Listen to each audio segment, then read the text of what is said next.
Hello, my internet friends. Welcome.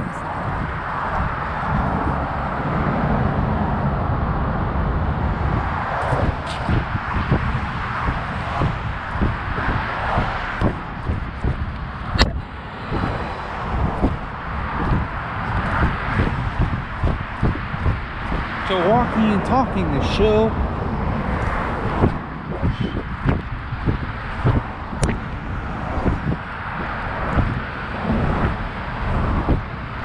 where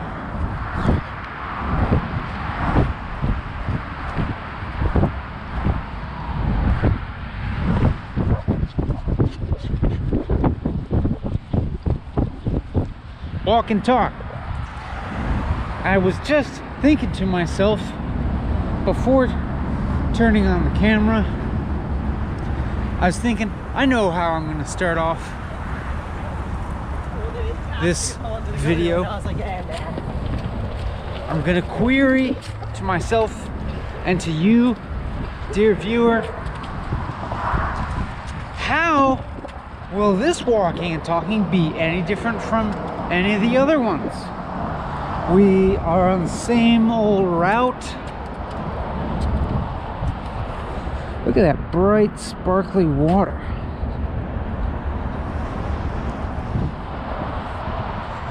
There's nothing special about this day. Nothing, unique. At least as far as we're aware so far. I have no special topic to talk about.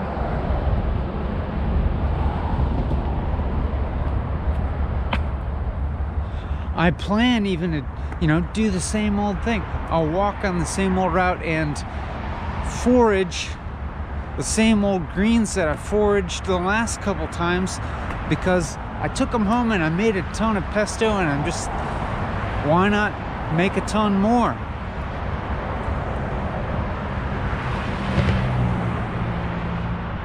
But what's gonna happen? It's never the same. You do the same thing every day and it's never actually the same.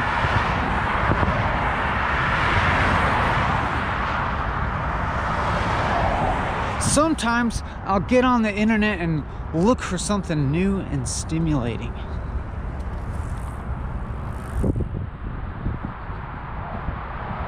But it's gotta be something that fits into the framework of what I already know, so that it can interface with my existing worldview, but freshen it up a little bit, give it a little bit new angle. Man, already warming up here. Already got to take off a layer.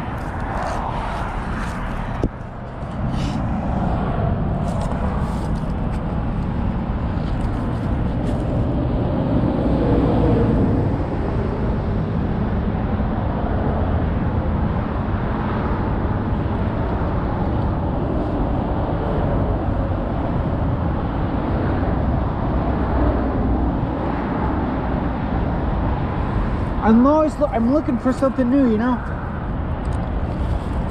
But sometimes I just get tired of new. I get tired of thing after thing after thing, What if I have like a news website or some kind of content farm website that I check back in regularly, or a podcast? Check back into the podcast regularly, and there's always some new topic, some new subject in there, and that's all fine and pleasant. But sometimes I just get tired of the whole darn activity, the whole darn premise. I get tired of content,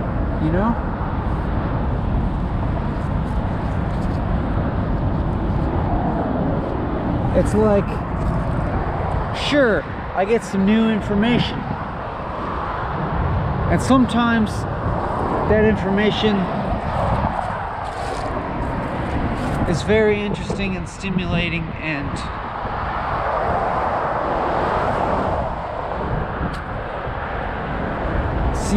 seems to somehow grow my awareness in some way.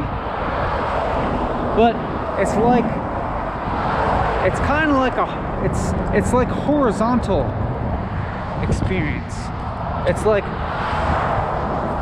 you know, it might be widening my breadth of knowledge, but it's not actually raising my awareness. It's not actually transforming my consciousness into something that is, you know, actually able to perceive more of the world, or perceive the world in a deeper way. It's just adding more information to the same level that I'm already at.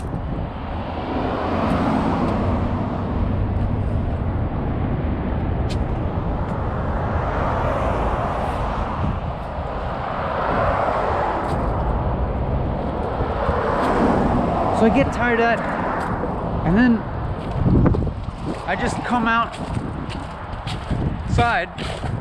and do this.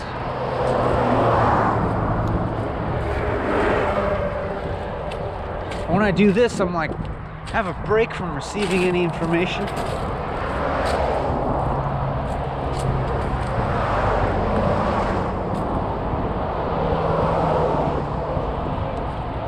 I don't have an idea of what I'm going to say beforehand. I don't have a topic.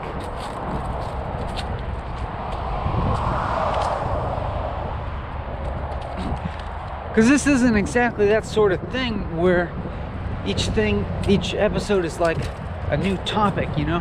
Maybe topics come up, sure. But it's not really about it's not even really about the content.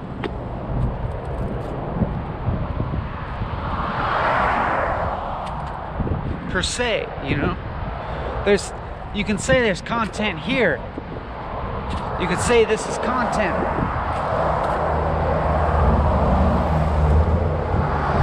But to me, the content itself is kind of empty. And the long format of this, I think, makes that apparent eventually. Because it becomes clear that I just come out here day after day without anything specific to talk about, and then the talking just starts rolling, and it may be interesting or not,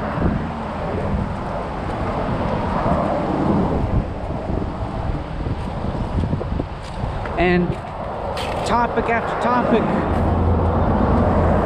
comes out, but it becomes clear that this could just go on endlessly.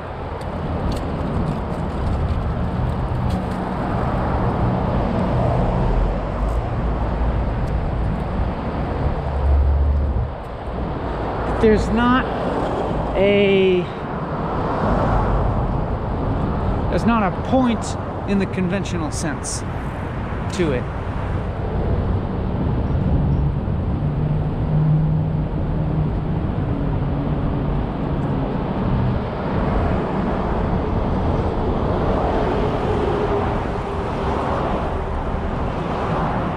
You know, I just kind of think about how much news and content I've consumed in my life, and I think, and I ask myself, I wonder if I would be any worse off having never consumed like 90% of that news and content. If the time that I spent listening or reading or watching news and articles and whatnot, or just spent doing something like this, what would I be like? I mean, certainly thoughts and ideas and vocabulary and such have to enter my mind from somewhere.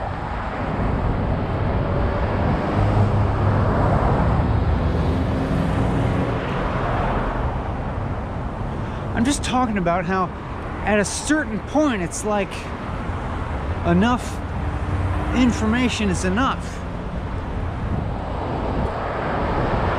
I mean, this is not a new idea either. People talk a lot about information overload nowadays.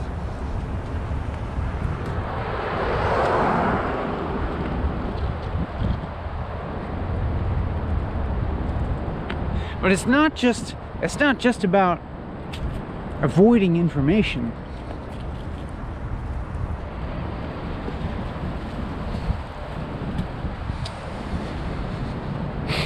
It's about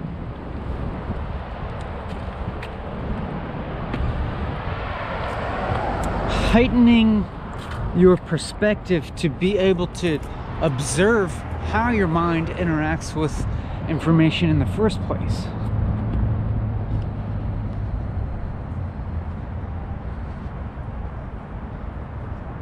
And that's part of this, where this long format comes in.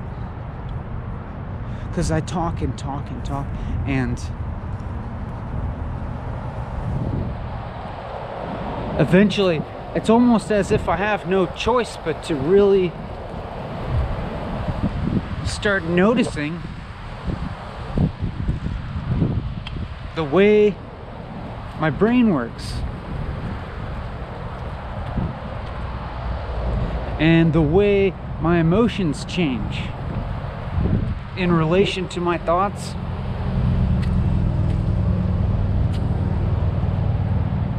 The way my whole mind frame changes. The way, you know, it's as if I move through paradigm shifts every time that I do this.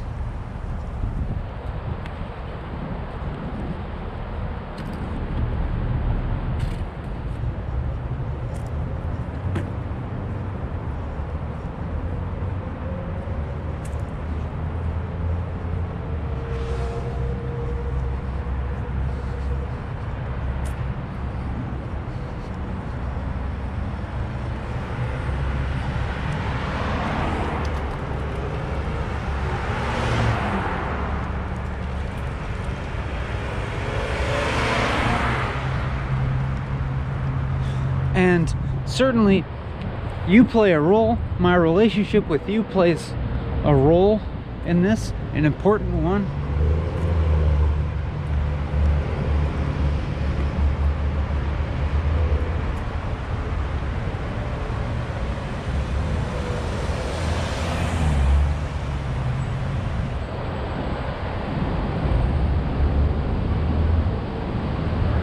And certainly I'm trying to communicate in a way that is intelligible to you.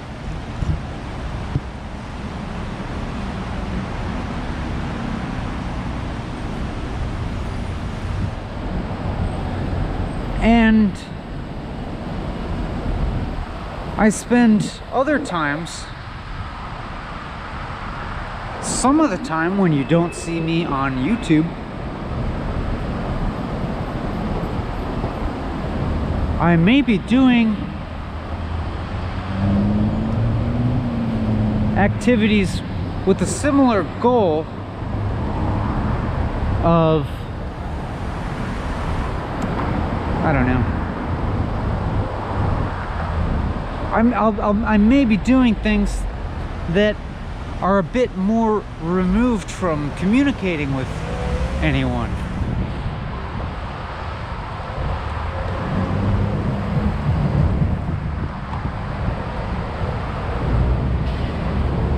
Sometimes I might be sitting alone privately, no camera on, doing something that would be recognizable as meditation. Sometimes I might be in private, just moving around and doing the strangest things that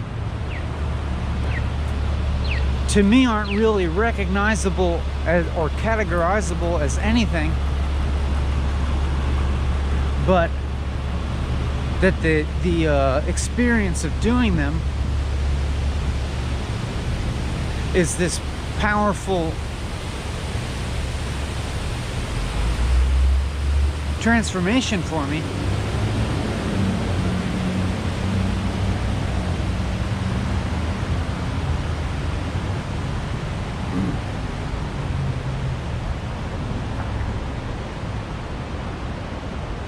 Something happening where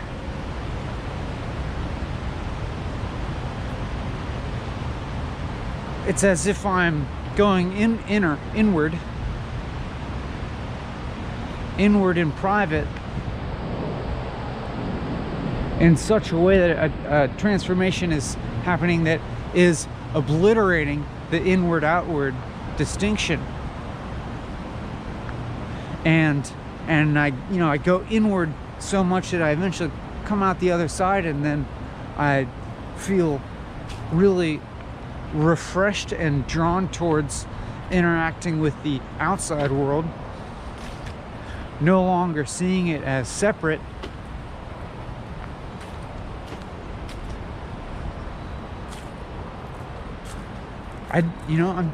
It's as if almost all the time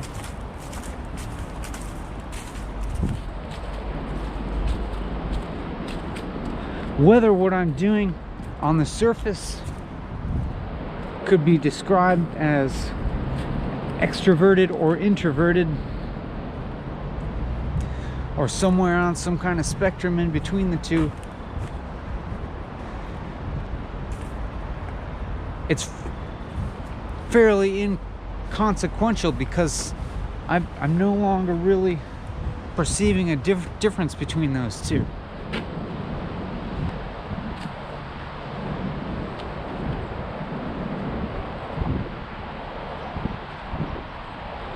If I'm in private, say, turned inward,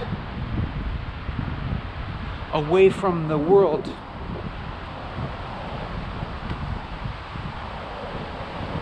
then there's usually a process happening that is going to eventually turn me back out on the world, and it's not different. It's all part of the same process.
I feel like the notion of fame and celebrity and just, publicness versus privateness is going through this sort of a lot of confusion, and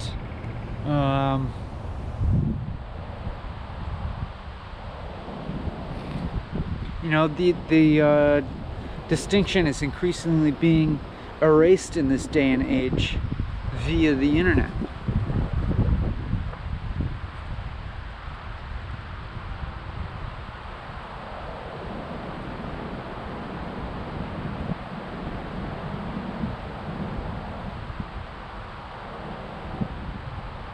like this, if I ask myself, am I famous or not? It's a weird, it's a strange question.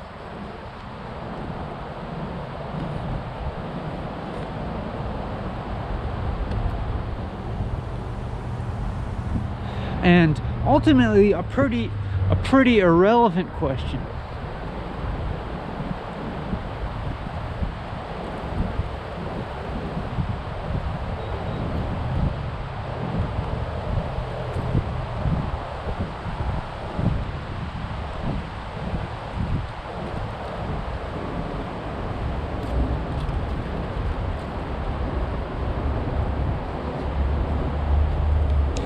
It's like the stuff that I'm doing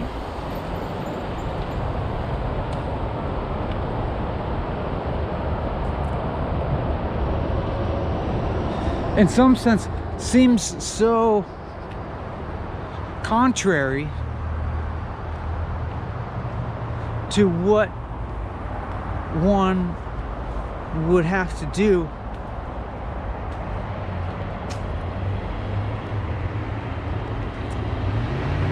to, you know, maintain some, to gain or maintain celebritydom.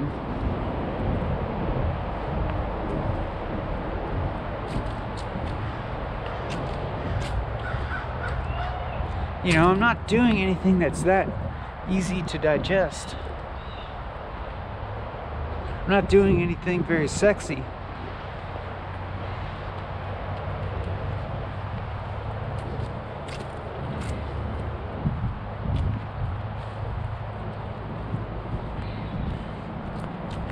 Like even while doing this, something that I'm making totally public,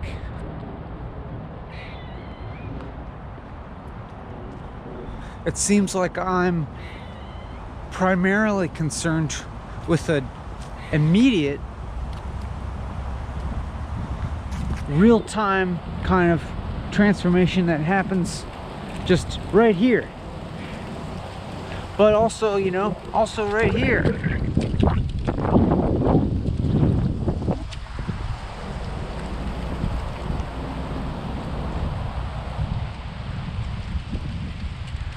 Sometimes I forget to make eye contact with you.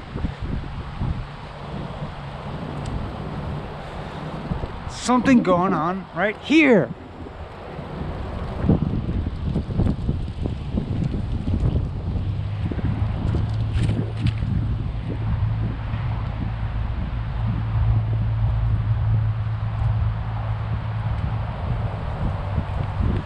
So there's something going on right here, and notions of popularity and numbers of views are completely a distraction from what's going on here.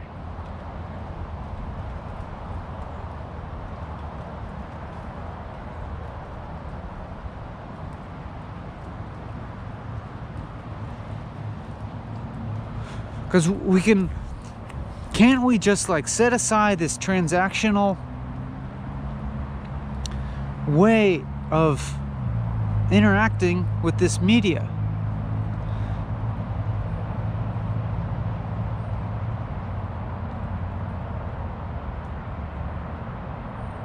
I mean, already, like, what sort of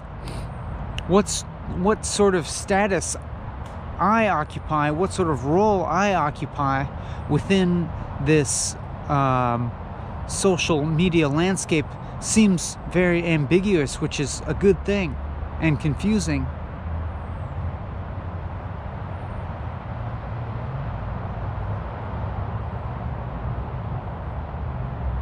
So let's let it be that way.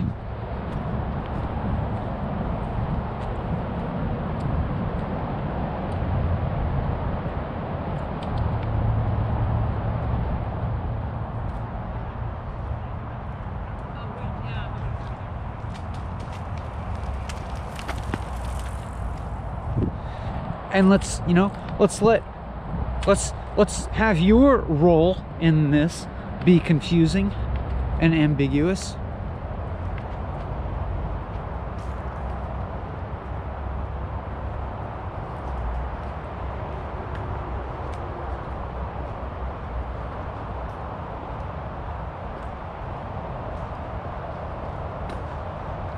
Let's have your reason for watching this be totally confusing and ambiguous.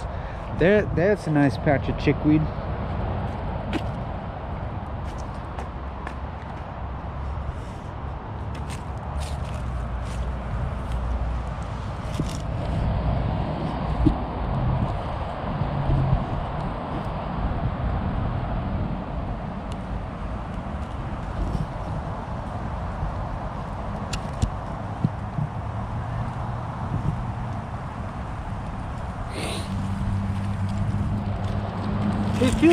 It feels totally fine to me to just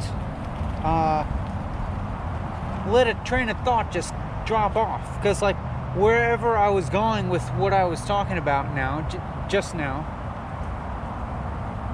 is inconsequential, you know?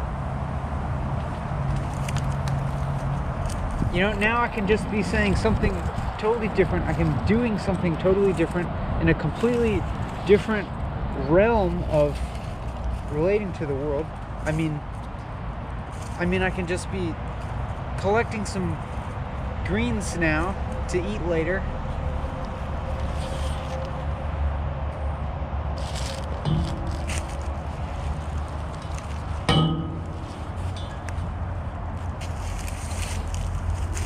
As opposed to analyzing our relationship.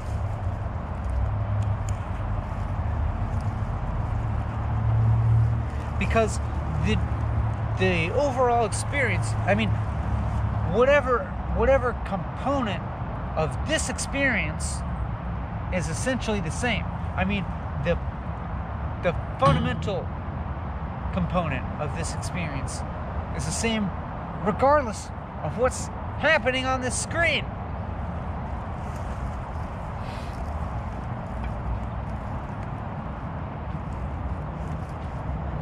Regardless of what I say, regardless of how well you think you're understanding or not.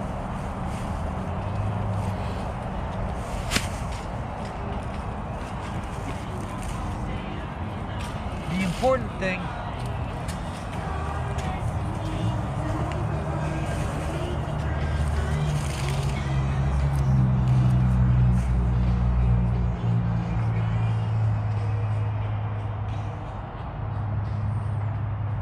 Can you imagine being that person?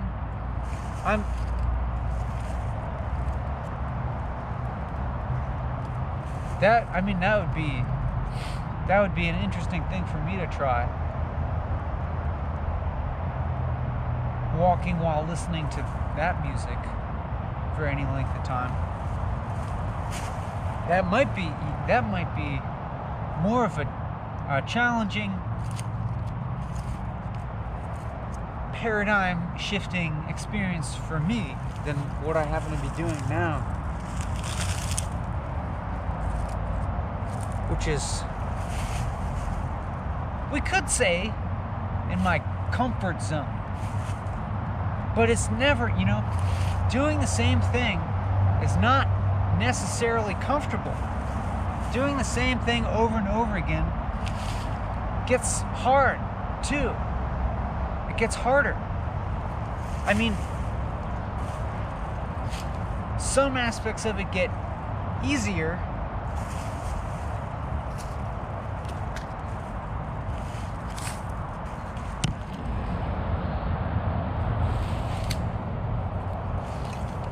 And some things get harder because you come up against new challenges, deeper challenges. You don't want to switch things up. You don't want to constantly be switching things up, except when they are a result of a rigorous, in-depth investigation.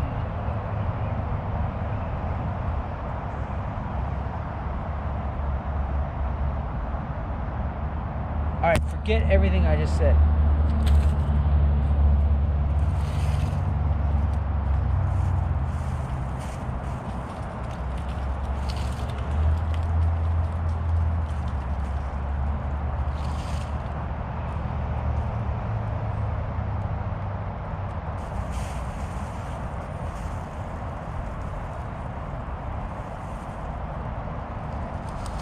It's not that things don't matter.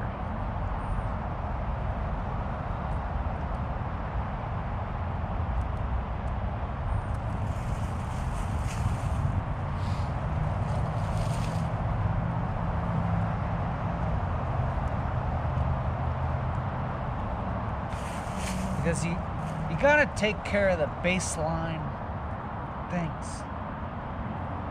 You gotta be practical. See?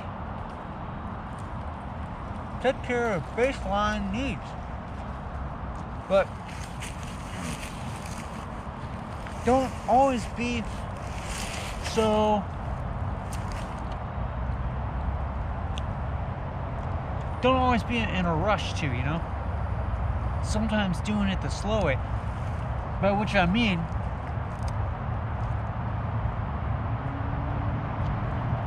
look at me. I'm eating healthy ass, free ass greens. And I have a plan.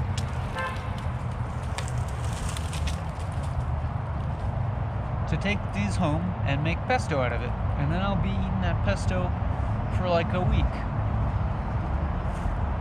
It'll be easy to shove into my mouth and it'll be delicious. And since I'm getting a good supply of greens in my diet,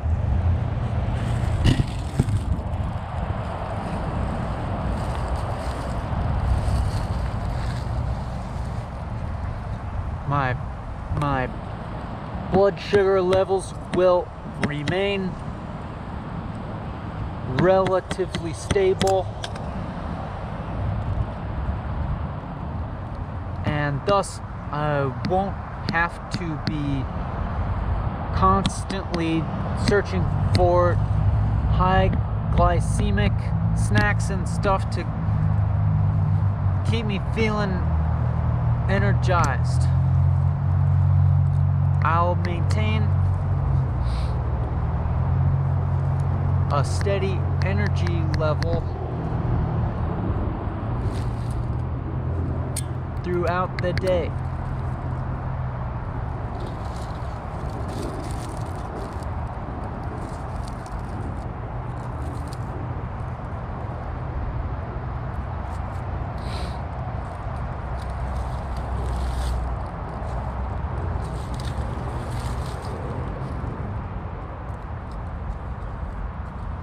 That's what I mean about taking care of your baseline needs, but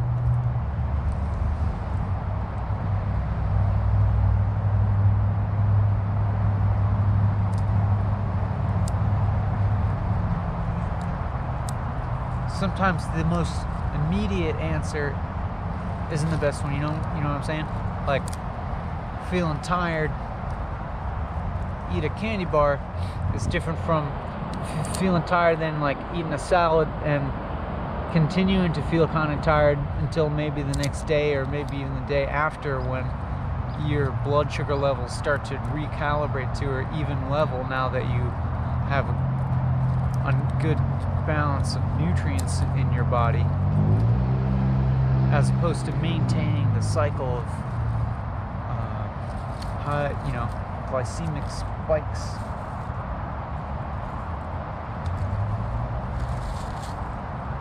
So it's hard to know, it's hard to know sometimes.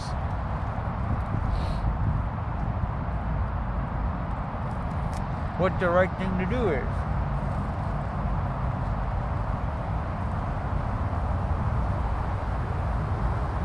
Oh, I got a stick in my mouth.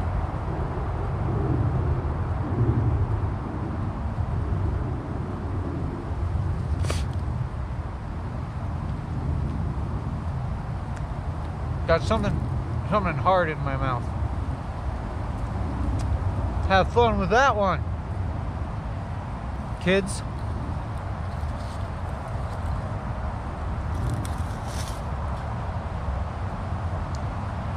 Chewing on a tree leaf stem or something.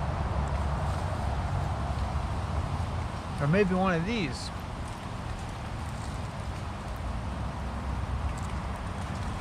Look how much chickweed there is.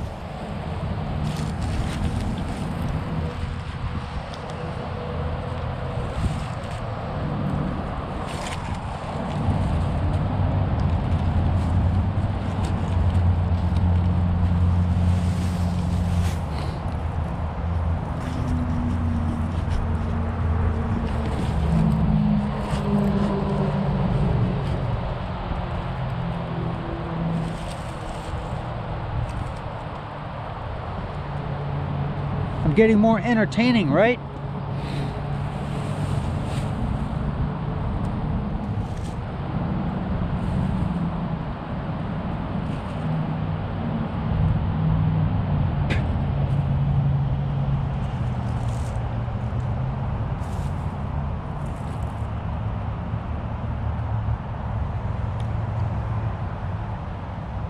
You can just watch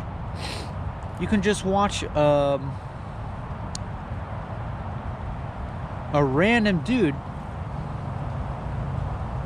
just while out for 4 hours. And by random dude, I mean the only dude willing to upload stuff like this.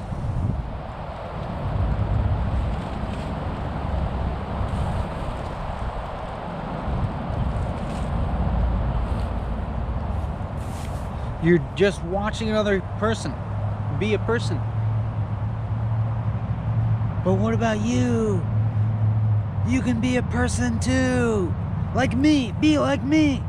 Be free like me.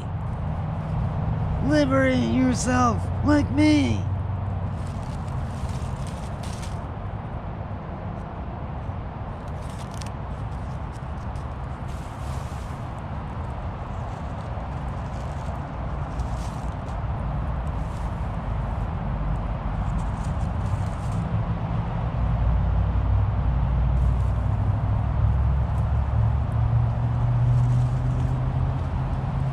Look how free you could be.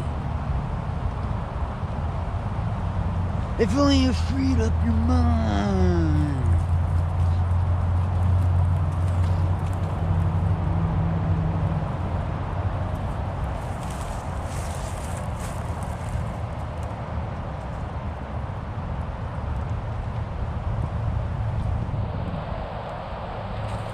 No, we're the same, you and I.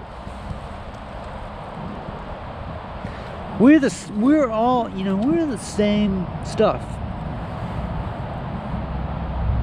We're the same stuff, and I just happen to upload these 4-hour videos over and over again. That's the only difference. There's other difference. There's other surface difference, but you don't really have to liberate yourself. You already are free, and you deep down you know it, but you forget sometimes. You forget, and I'm just here to remind you.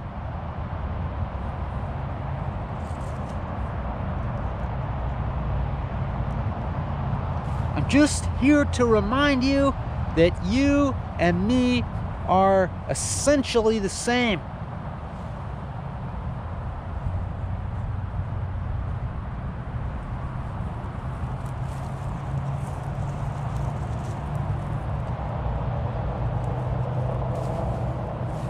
But don't get, listen,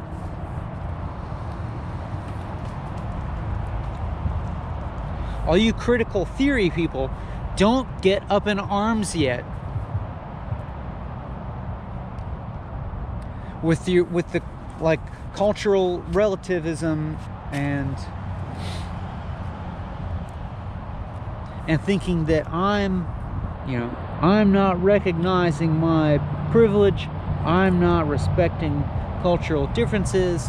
I'm not respecting the,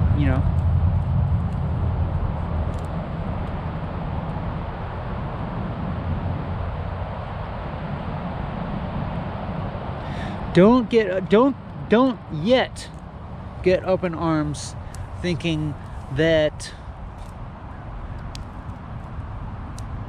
that I'm just putting forth some kind of sort of like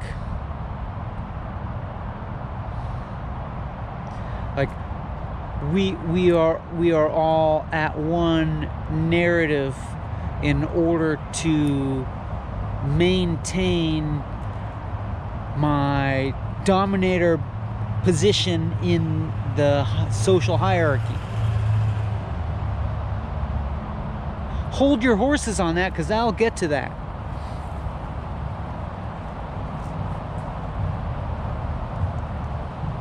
I say we're essentially the same, and I mean that, but let me add a little addendum.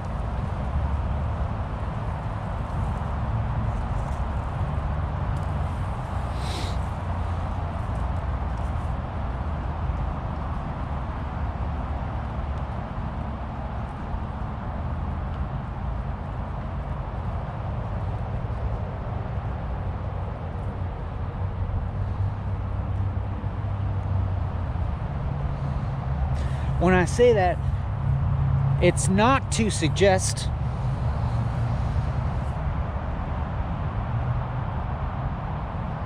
that we just ignore things like inequality, unequal access to liberties and resources. And it's not to suggest that we ignore cultural differences.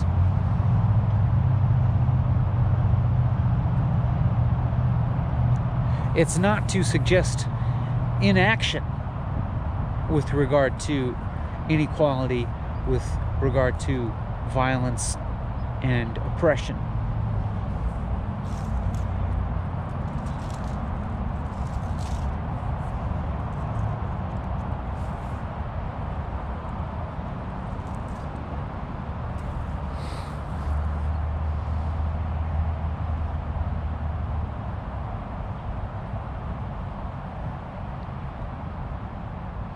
But it is to suggest that there is a common origin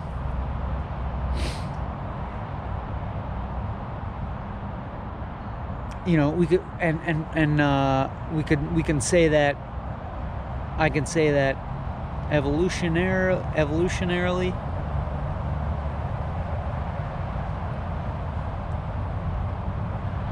but I think more to my point that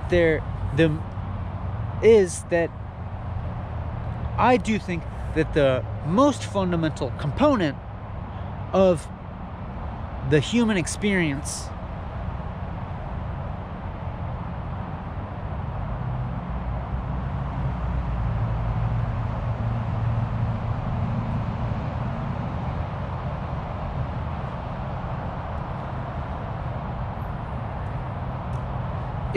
is essentially the same, is really the same for all of us. But moreover, what that component is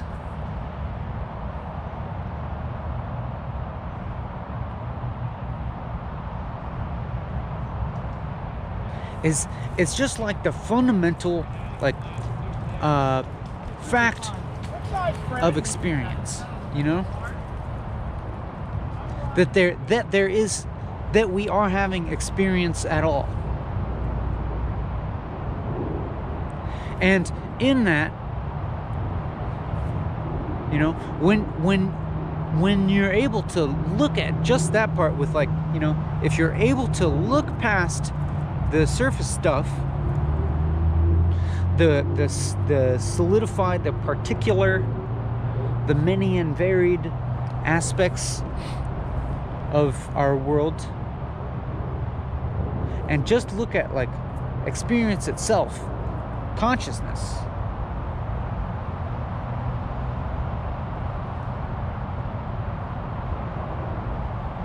that really entails a non-separateness.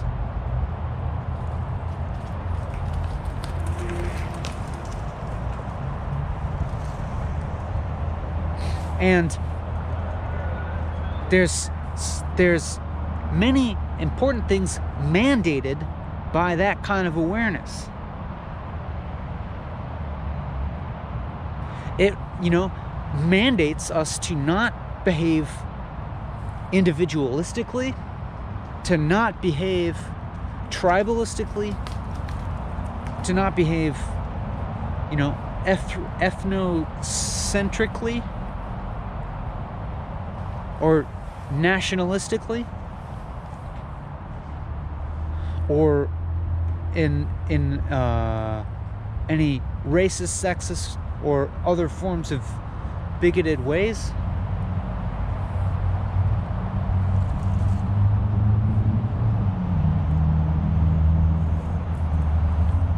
It mandates us to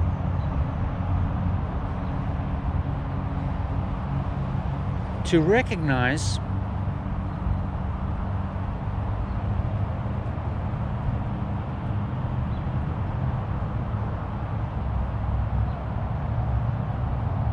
it mandates us, I think, to recognize that the many and varied aspects of the human experience, that is, the differences, are manifestations of our sameness.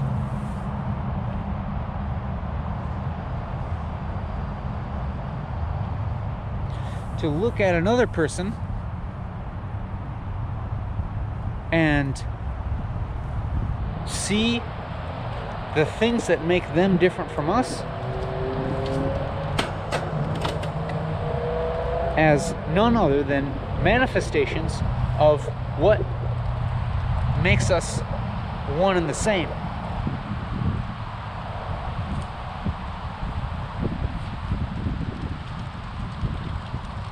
Because think about it, is it even, let alone the question of would it be desirable to live in a world where everybody is exactly the same as you, or even close to the same as you? Would that even be possible?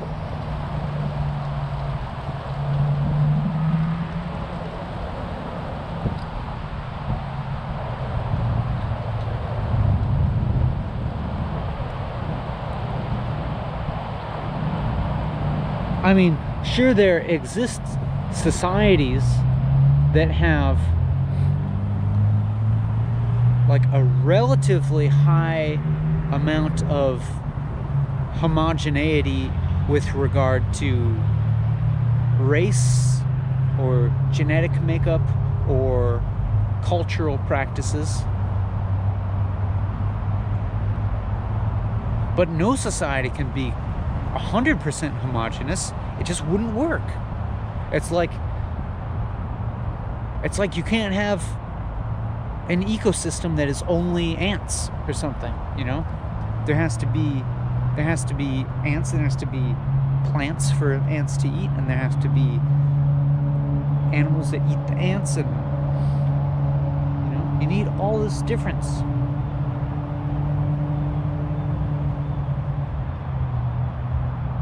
Like this, this call for like ethno-states, I think is truly regressive and untenable. It's just like a total like retreat into like an outmoded, antiquated sort of like security zone. Wanting to go back to the security zone. Nobody's different.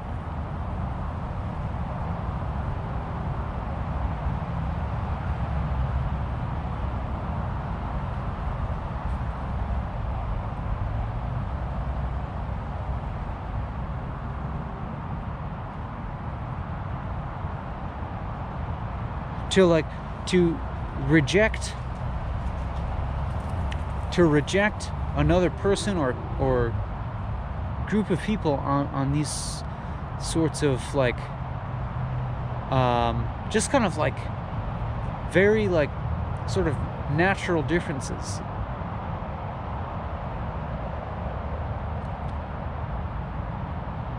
Is just like, is really an indicator that you need to grow. You need to grow in your awareness of the world.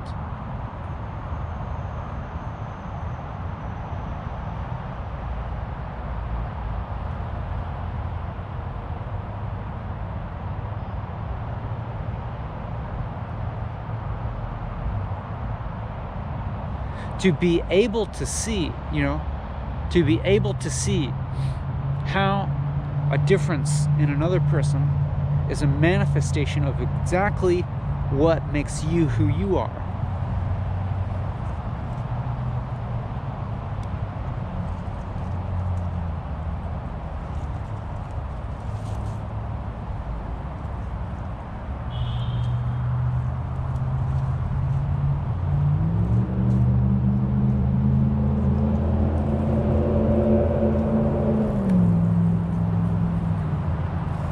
So like, looking beyond the many and the varied to be able to experience the oneness could be called wisdom. And then from that wisdom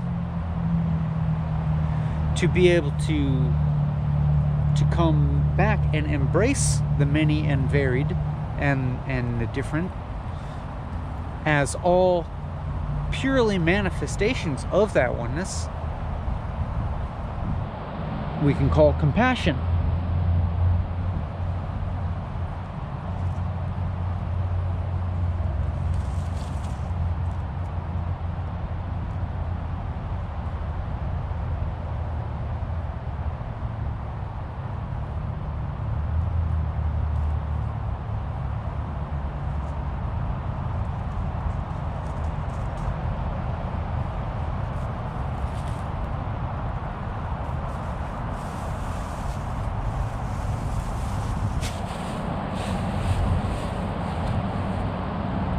I just want to grab all the chickweed in arm's reach here. There's gonna be like a me-shaped absence of chickweed in this spot. Don't worry, it'll grow back.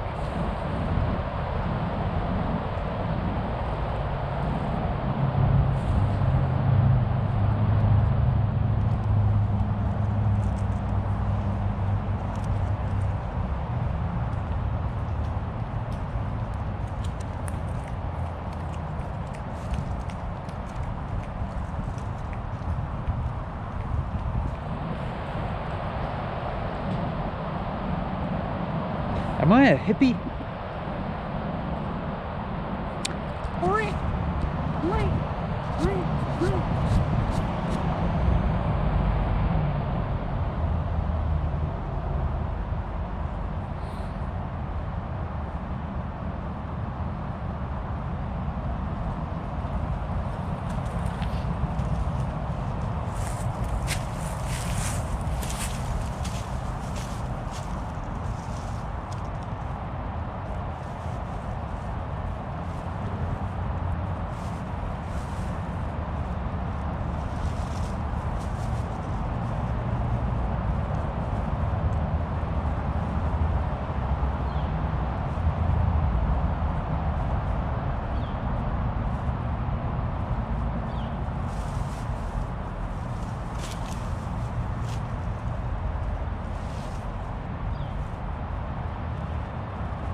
But part of it is that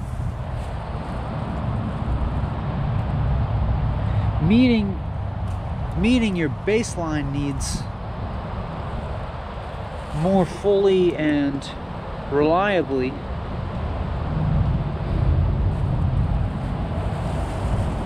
sets the stage for being able to widen your circle of empathy and compassion. So like you have a country or society or region or whatever where people are suffering from a lack of resources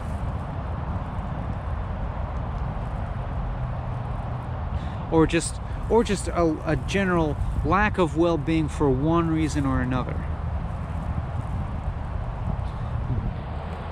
A deficient economy, poverty, poor education, etc., etc.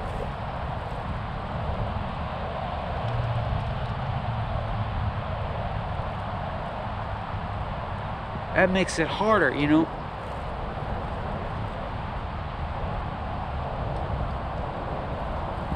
Like if you're expending more energy worrying about meeting your own basic needs and having some kind of security for yourself,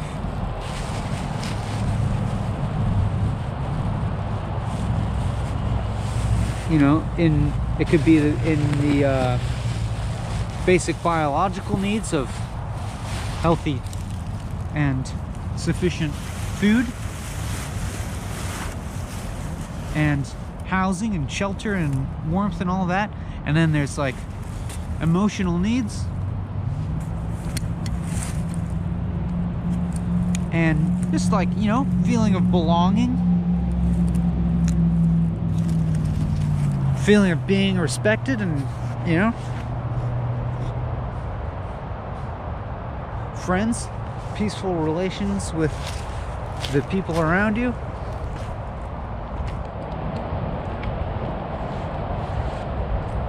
If you have that stuff, it's a lot easier to empathize with a wider, more diverse group of people.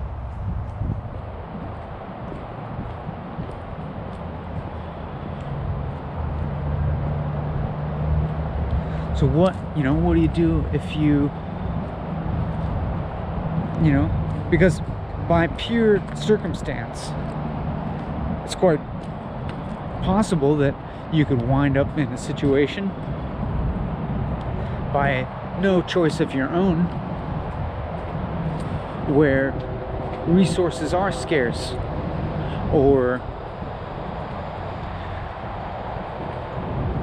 you're suffering from some sort of violence or oppression or just unhealthy atmosphere in general.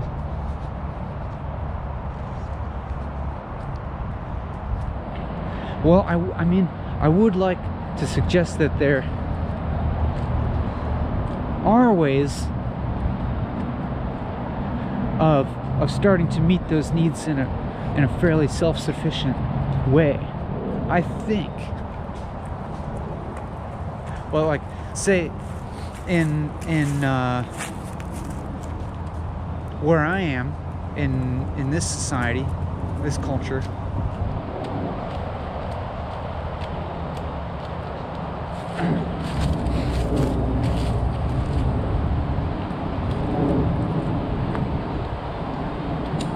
it's like, you can see me getting a bunch of healthy and free food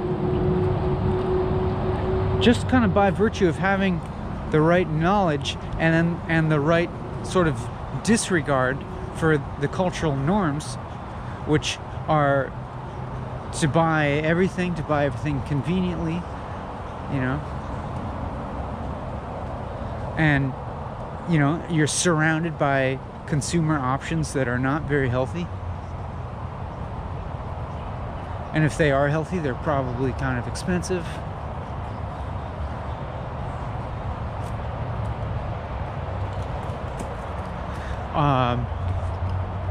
There's a lot of values circulating that run contrary to things like thrift and resourcefulness. You know, we have these like pretty destructive values of like materialism and consumption, conspicuous consumption. We have, you know, these pretty harmful narratives of what success is and what being, you know, a successful person looks like. And like for a man like me, like my age, the you know, notions of success are, you know, kind of tend to like involve like being kind of a domineering aggressor who takes, you know. I'm supposed to be, you know,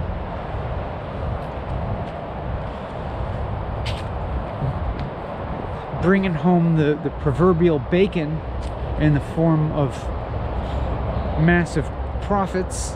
And, you know, how do you get these profits in this society?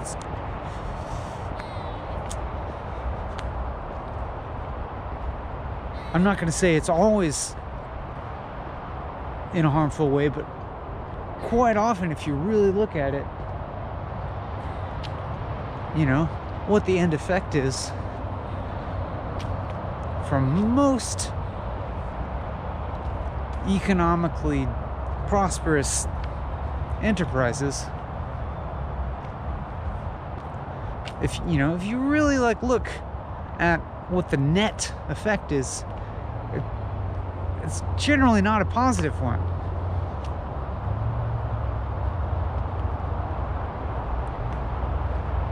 So I'm just saying, in my culture, the predominant values are pretty detrimental on the collective scale. And I would argue on the individual level as well.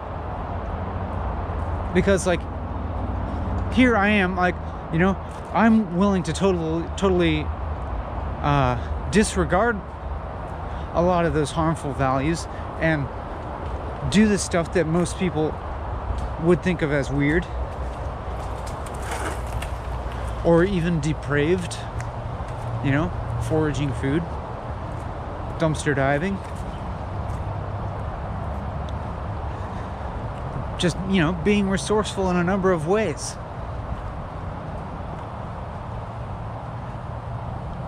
But it allows me to thrive, you know?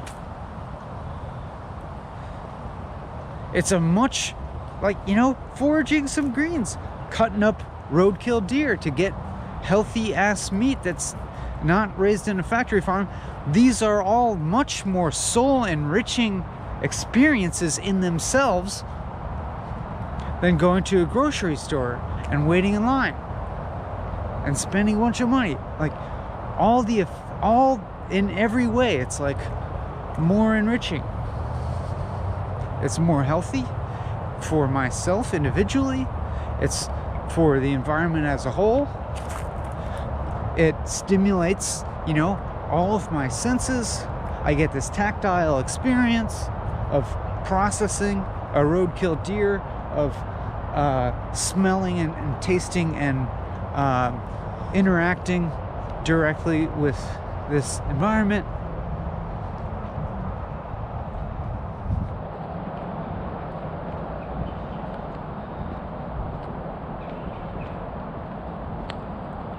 And my sort of like baseline, you know, this is all contributing to sort of like baseline emotional resilience as well.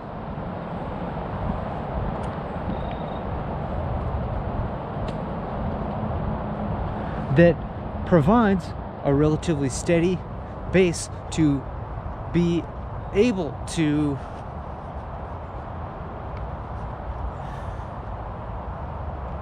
have a widening embrace of humanity, of the animal world, the rest of living organisms, and then, you know, all the way out to inanimate matter.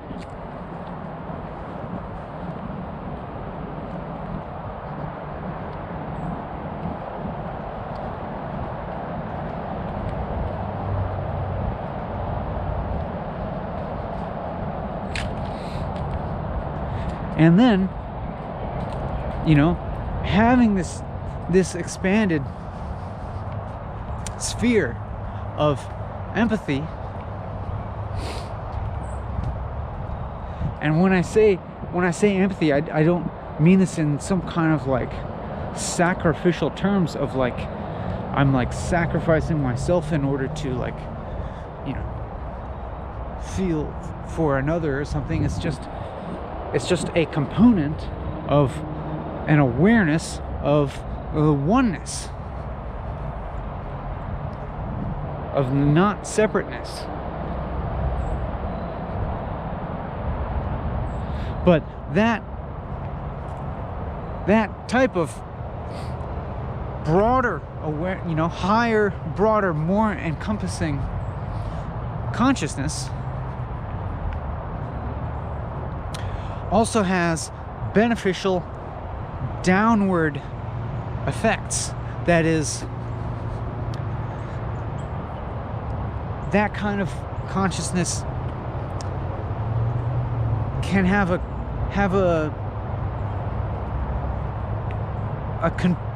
an influence down on the sort of like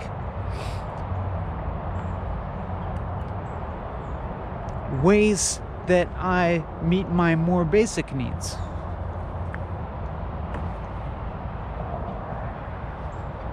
For instance, making me more inclined to like go out and go foraging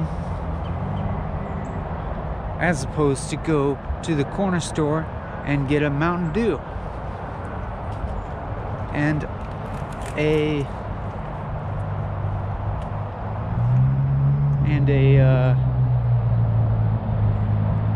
what would I get?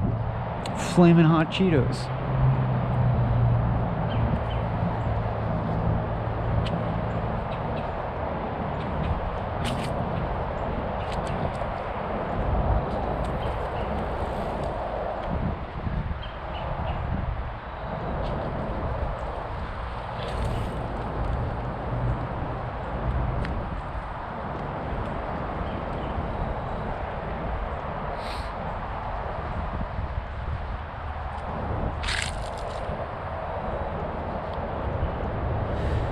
And it makes me, you know, more inclined to be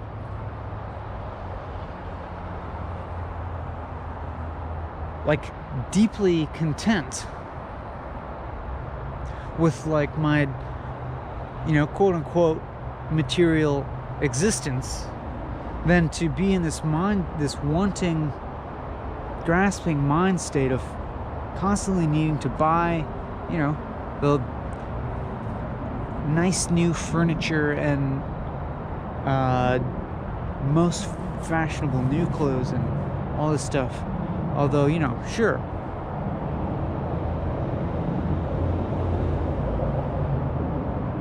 fashion's, you know, I can appreciate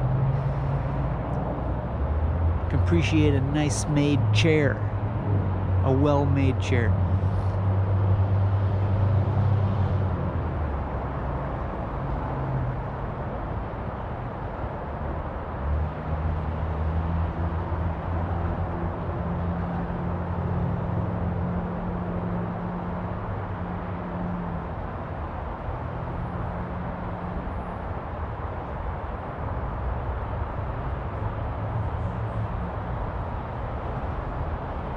I don't know, maybe I might be being actually a little bit too specific here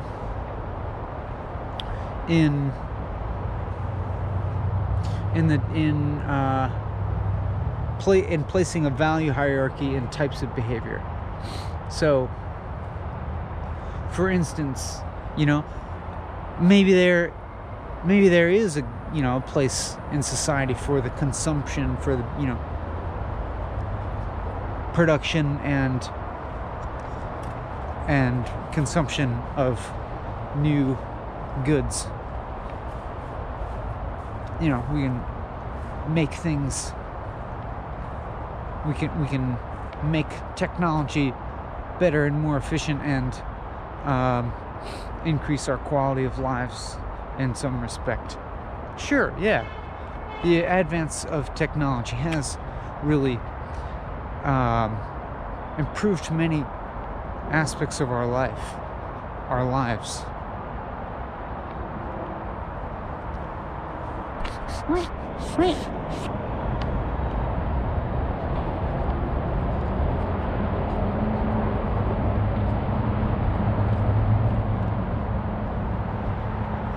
Maybe getting a, you know, well-designed table and set of chairs will improve your quality of life to some extent.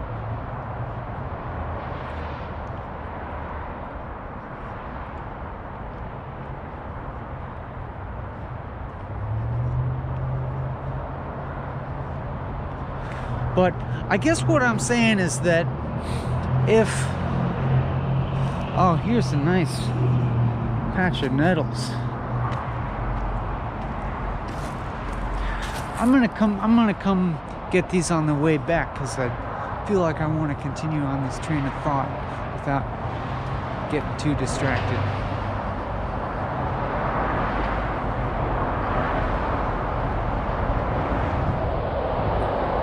I think what I'm saying is that with baseline needs met in a sustaining and secure way, and the subsequently higher level needs being met in a secure way, and a self-sufficient way, and not necessarily self-sufficient, it could be interdependent in a secure way, that, you know, those providing a foundation for a broadened and deeper consciousness, which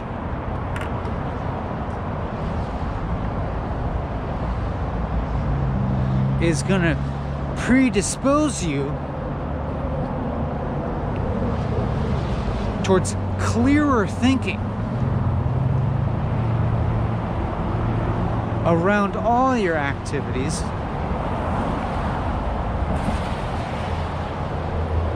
so that your relations with the material world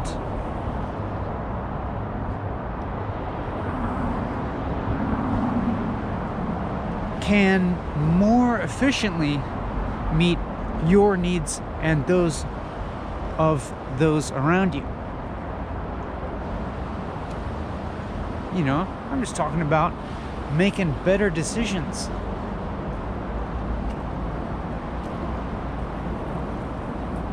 And that, you know, the way that manifests is going to be different for every person.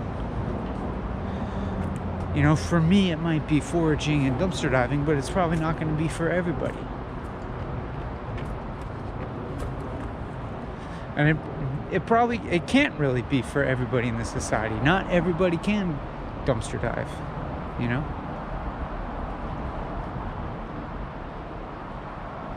Because then there wouldn't be the food economy producing the waste, you know? I'm not saying that, like, exactly what I'm doing, I'm not saying my specific behaviors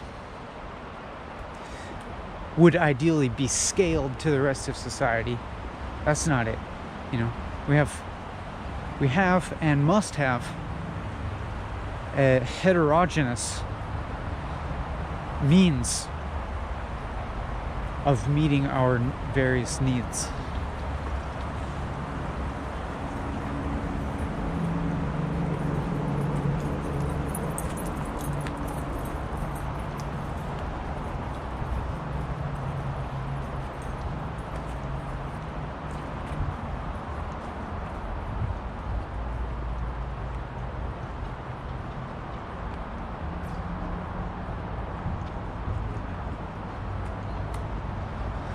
You know, so that's part of why this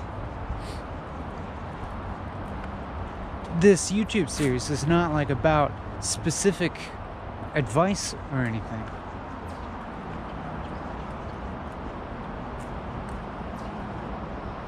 It's more about, like, you know, reshaping and expanding and ways of thinking, levels of awareness, you know, making a more vigorous,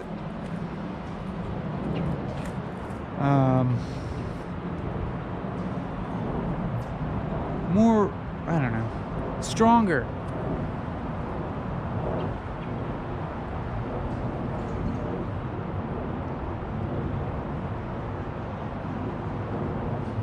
I'm lost. Oh, I lost. Stronger way of. Never mind.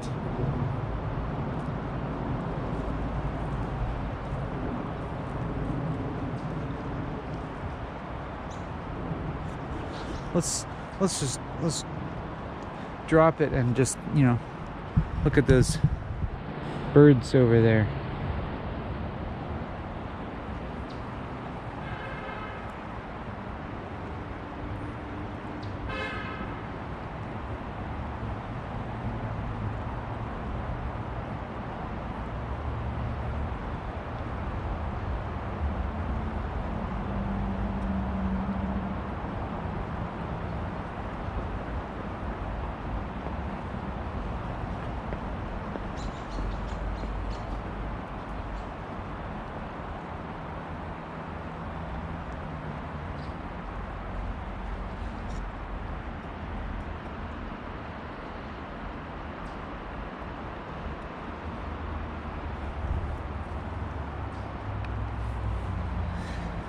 There's more nettles.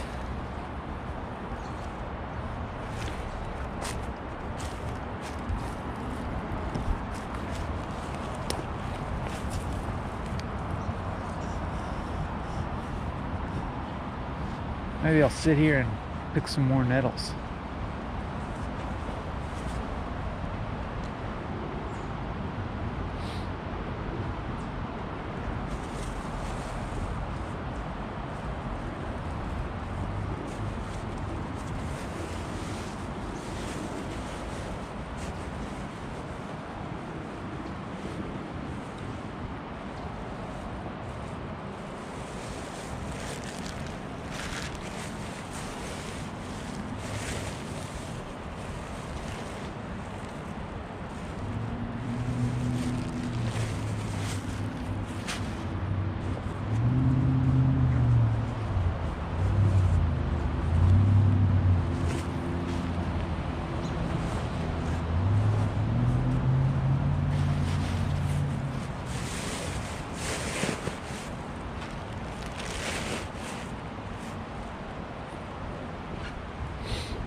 It seems like it seems like I remained on a coherent train of thought for a long time, preceding this little pause.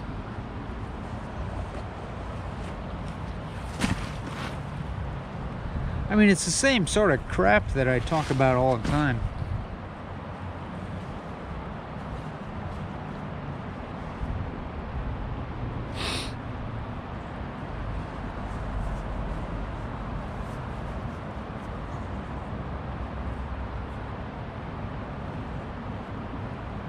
You know, you just restate, rephrase, reframe, different angles.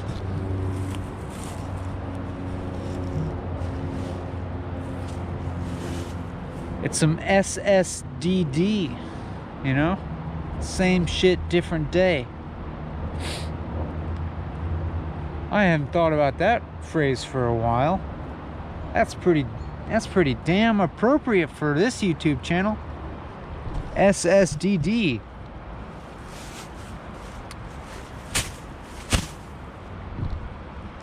Phrase of the day. Could be the titular line.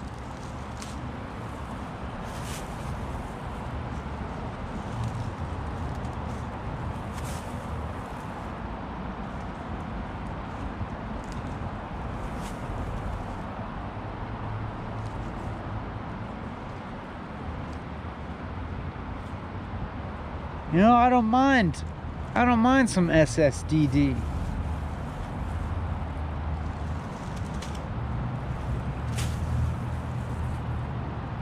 Because really the SS is always D.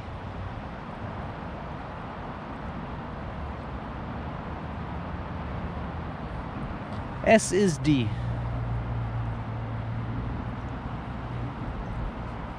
D-ness is S-ness.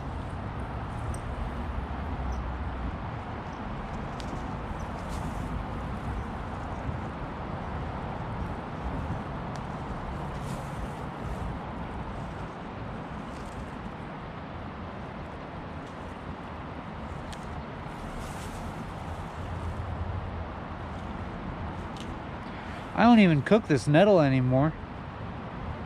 I just put it in the food processor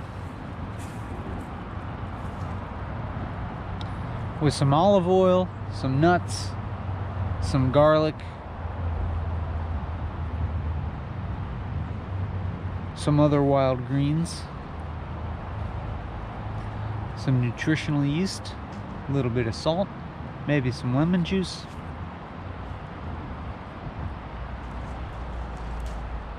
And it's dank. Doesn't sting me.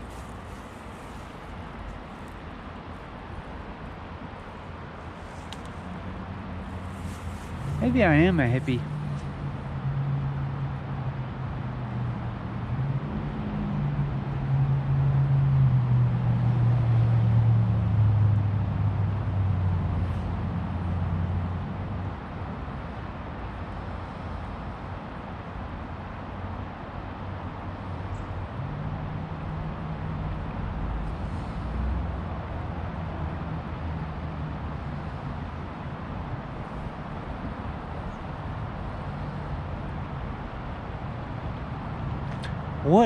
What are the aspects of hippiedom that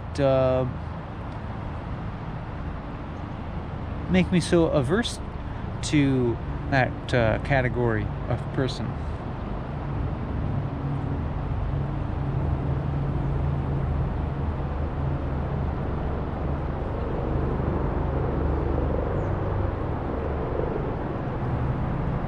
I think it's mainly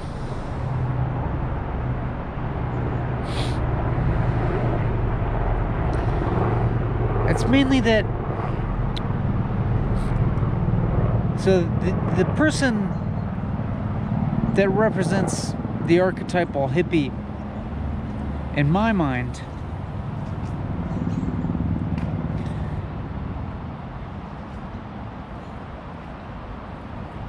I think is someone who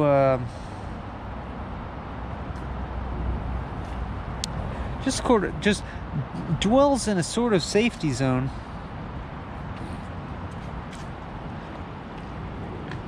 where they're just kind of consuming experiences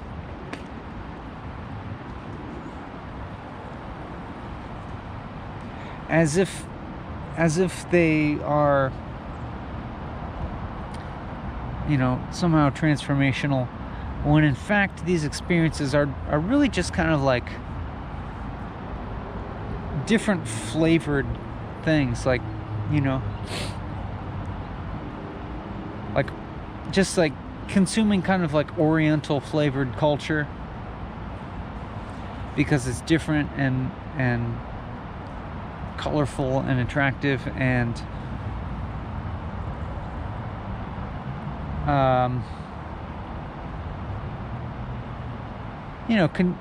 listening to jam bands, this like really just like easy sort of like spoon-fed type of like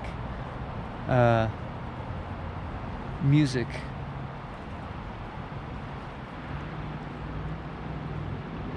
Like kids' music.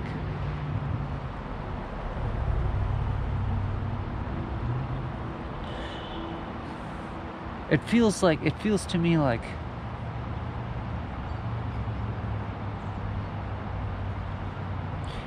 me like just another sort of like variation on a consumable subculture.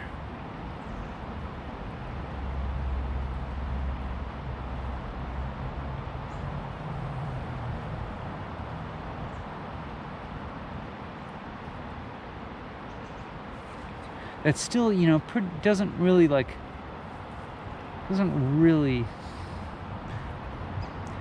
do anything radically transformative.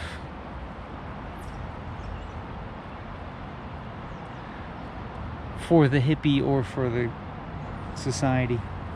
I don't think. I mean, at least like that's what I am sort of categorizing as the sort of hippie that I feel averse to.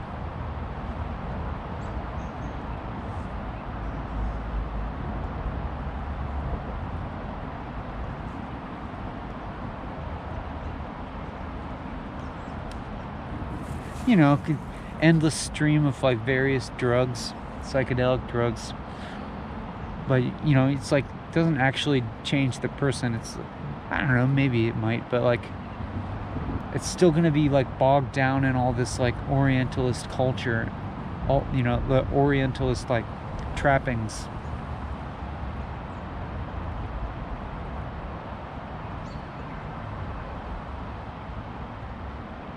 And like too ecocentric, it's like I happen to always be out in nature, so to speak, but it's like it's really just like a place for me to like not be distracted by information. So I can talk, but I'm not like I'm not like a back to nature kind of guy.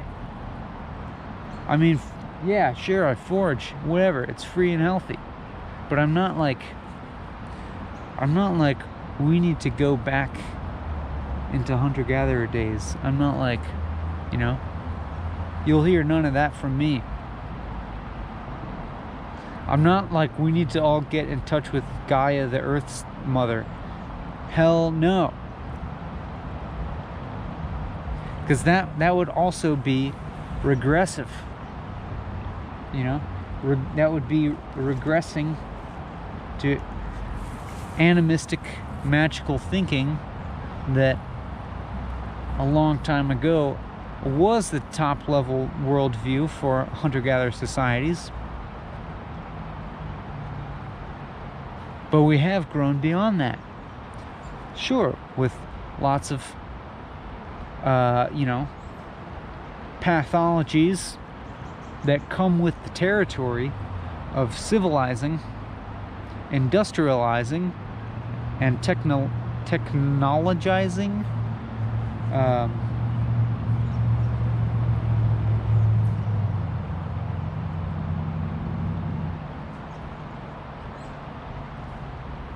But I'll take this over the sort of violence and insecurity and relatively limited understanding of reality of an animistic hunter-gatherer society.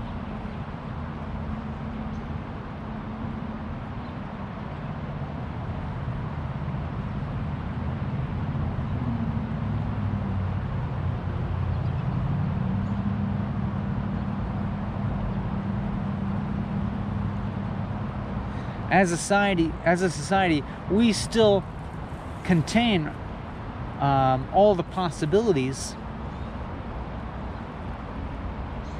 that were available for a hunter-gatherer society, and more, and a lot more.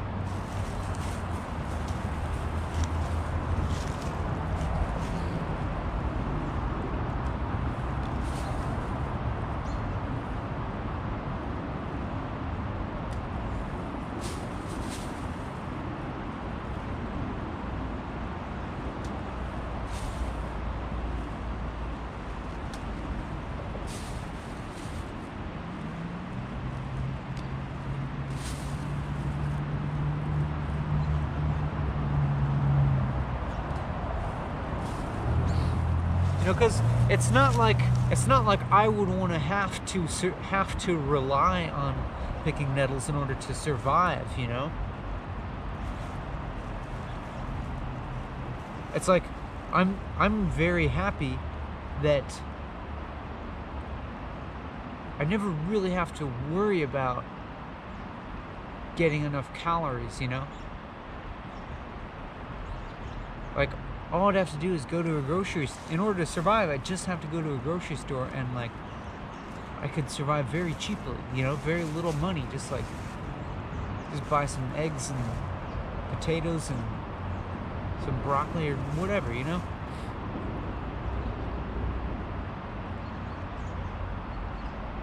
I appreciate how easy it is to meet my survival needs here in this society.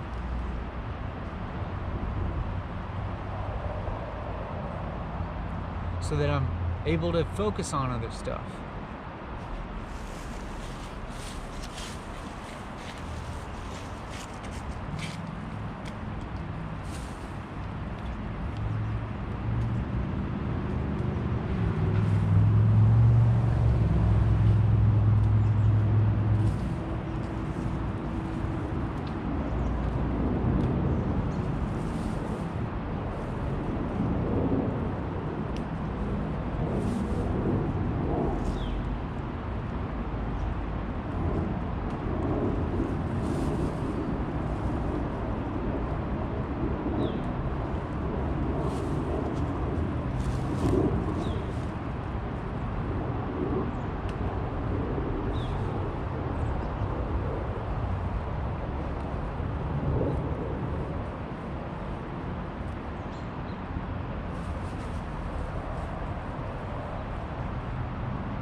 But of course we have to keep changing.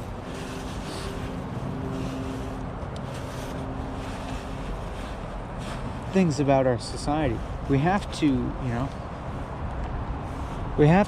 deal with the modern pathologies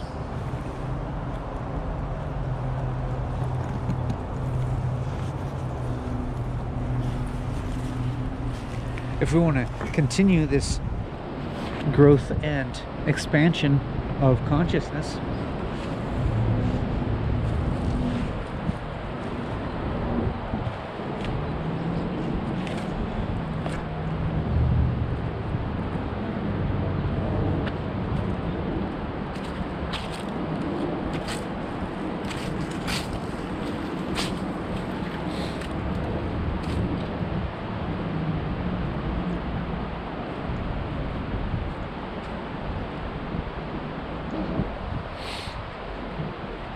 I mean, much of the work to be done still is catching up much of the world just to like a basically rational worldview, you know? Like monotheistic religion like had a function and history, but as the monotheistic religions increasingly encounter each other and clash with each other because their worldviews are incompatible, that is, if you are Christian and you come across a Muslim, either that Muslim is you know, that you're not allowed to, you know, both be right. You can't both be right. One God, either your God is the true God or their God is the true God.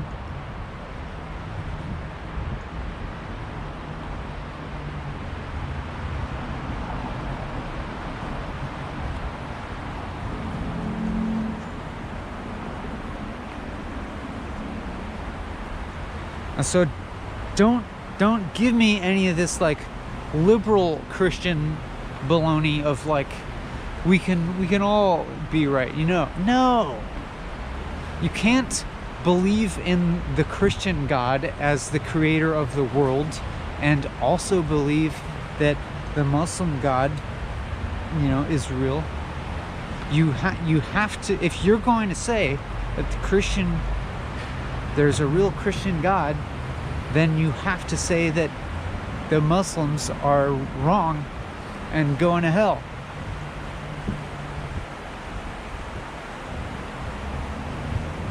And you might have to, you know, you might realize that that feels like a pretty kind of childish thing to hold on to nowadays.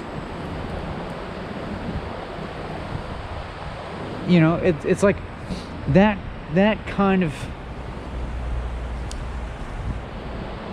dogmatism, religion at all nowadays.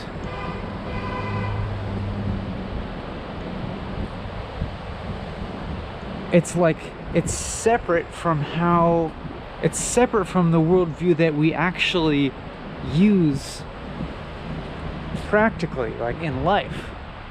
I mean, and I'm talking about, you know, I guess I'm talking about the developed world, or just any world where rationality plays a significant role in life, which is a lot of the world.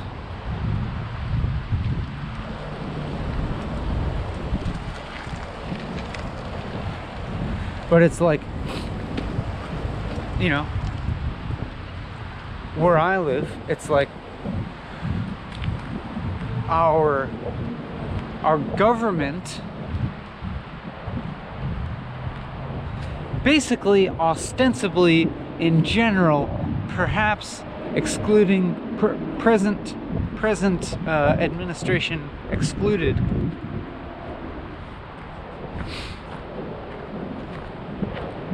well, actually, maybe not necessarily, but basically, the rational scientific worldview is the one that we rely on to like make basic political, scientific, technological decisions. It's what we rely on to, you know, really like function at all, just on a practical level.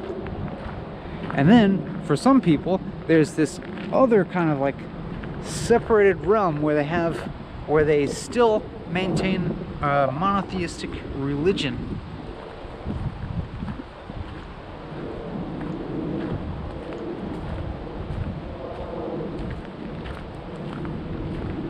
Where it's like, you know, where they like still kind of cling on to this idea that there's a creator God that makes things happen, you know, that controls how things happen in the world. Even though it's like, if your like car breaks down, you're not gonna like pray to God, fix my car.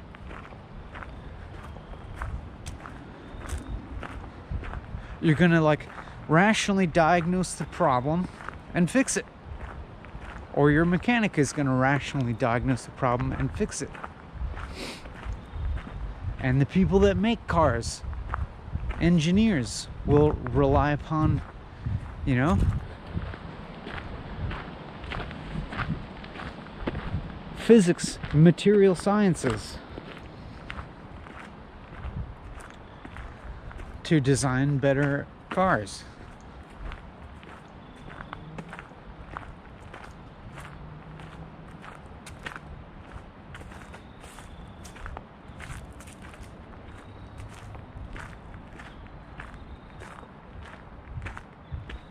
They're not going to, you know, they're not going to be looking in the Bible for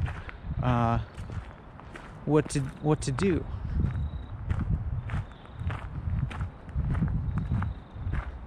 In that regard.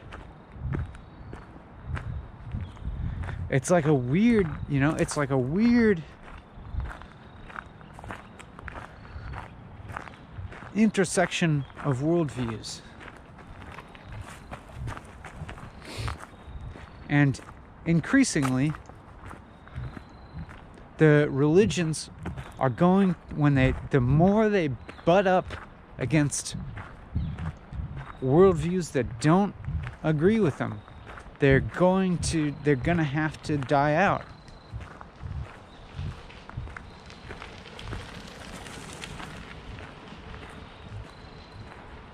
I just mean this, like, you know, creator God mythology is going to have to die out. It just does not, it is just not compatible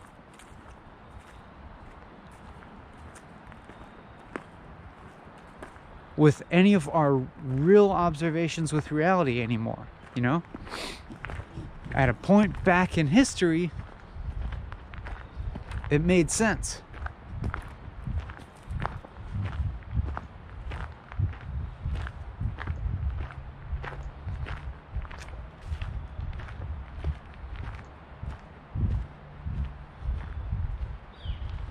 It's like when we, it's like corresponds to this worldview when you look out upon the world and you see in it a reflection of humankind, and you see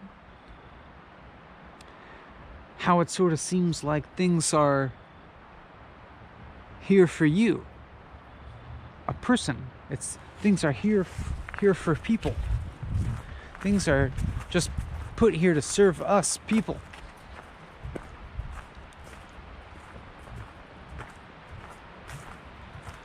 Like, here's some plants that are perfectly edible for a human. Here's some animals that people can eat.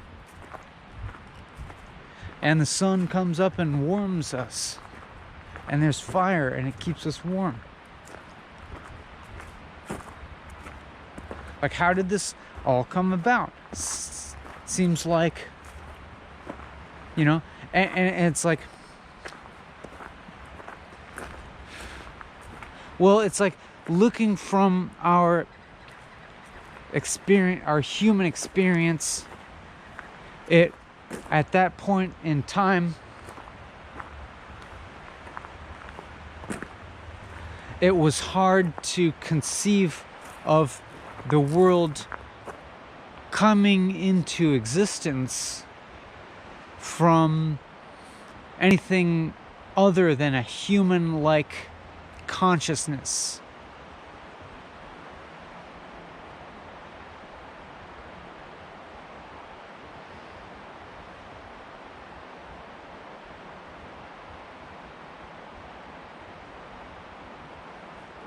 And so it's just sort of natural that we would assume that a human-like consciousness created all this world.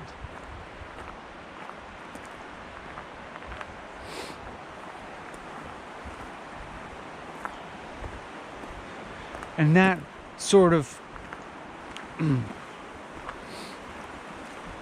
omnipotent God mythology had sort of a broad, socially unifying function to it that lent itself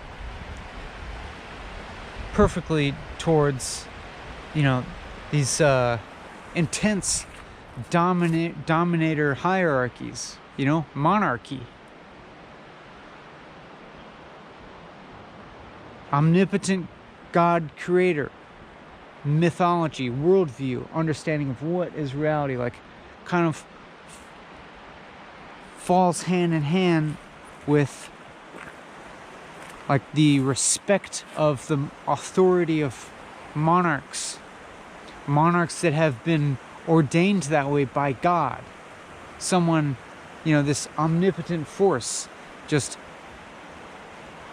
put this king in power, you know? And so it's like, why do we do the things that we do in reality? Because God said so, and because the king said so. A king is like basically acting on behalf of God, because the Pope said so, you know?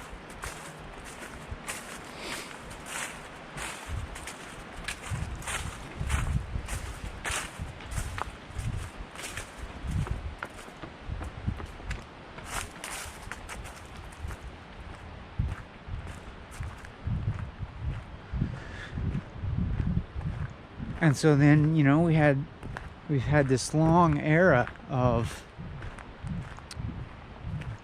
these stratified societies, these hierarchical societies.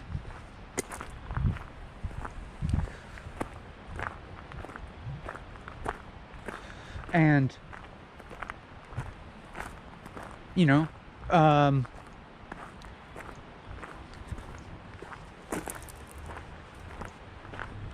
with glaring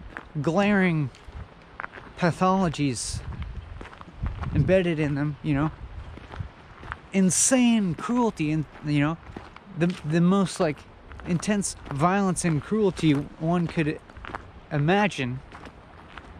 Crusades, wars,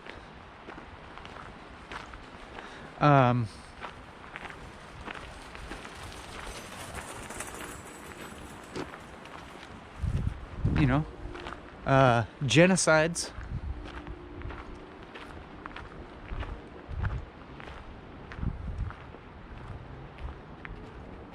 And so that's nothing, you know, that's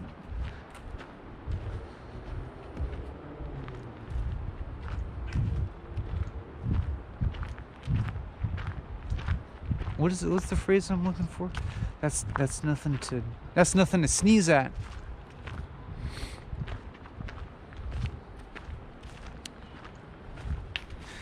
But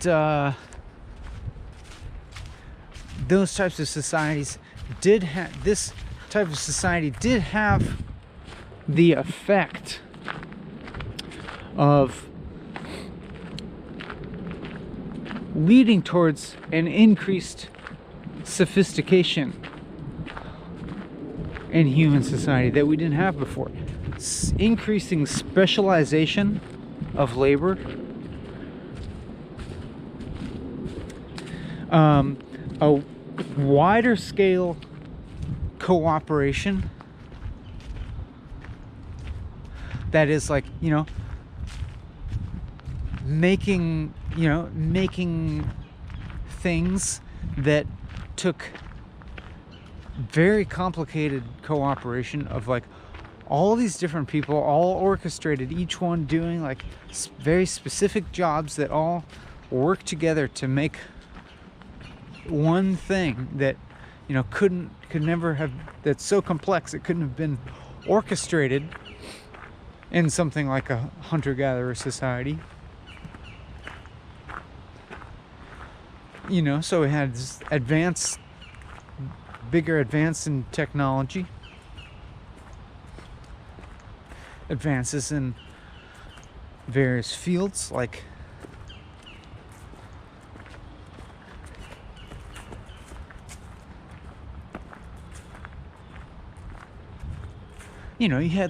you had alchemy beginning to start turning into like chemistry, and then you had these ridiculous leaps in astronomy, like Ptolemy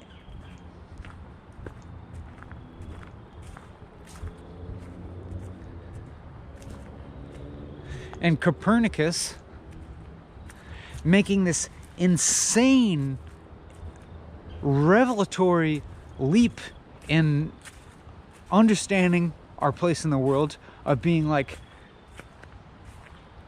actually the Earth isn't the center of the universe, and things don't rotate around us, but in fact Earth is just one little dot in a huge universe, and it rotates around the sun. And not only that, but the sun is just one of millions of stars, and it itself is like moving around in a galaxy. Like, can you imagine what it would take to come to that conclusion from just a place of mere observation of the sky? Like, I'm walking down here, I look up at the sky, and had I never heard otherwise, it would seem perfectly obvious to me that here the ground is the center of things, and the moon and the stars are just kind of rotating around me. We're starting to move from always seeing ourselves as the center of the universe to being increasingly like just like a less significant part of something, or just like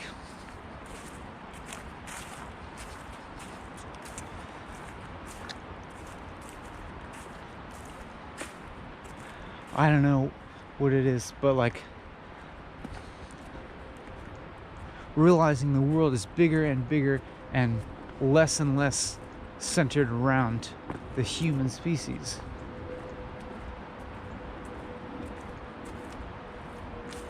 And then this type of advancement of awareness and thinking like starts to eventually lead to what we call science and rationality, and being like maybe actually it wasn't a person like being that created everything magically, but that there are these natural physical laws that everything around us abides by, these fundamental laws that everything follows, and that even ourselves, our bodies and minds, follow these same fundamental laws that we see in effect around us. And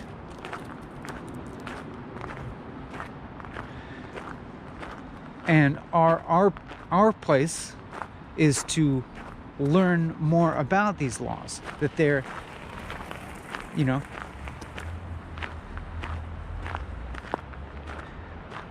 there was a time when it was a new way of thinking to be like, there is an objective truth out there, and our job is to is to get closer to it by observation.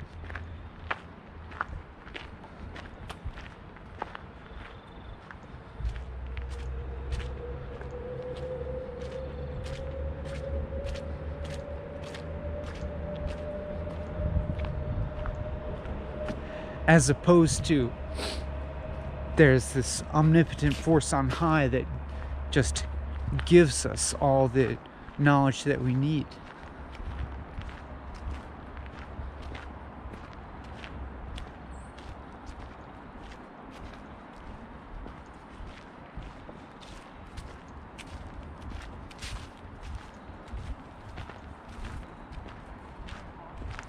So while a monotheistic mythology had an important role in developing our society and our worldview, it eventually developed our worldview enough to defeat itself, to undermine itself. And now we have a rational scientific worldview that is the basis for further understanding, that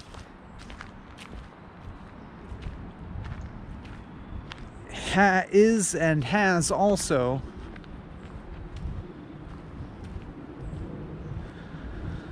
set the stage, setting the stage, so that's already set the stage for an expansion of awareness and understanding of our world that will in fact undermine the rational worldview.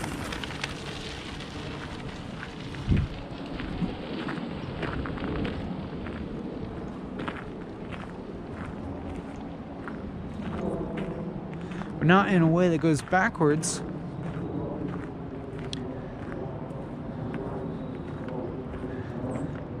We're not going backwards into thinking that, we need to make animal sacrifices to Gaia, the Earth Mother.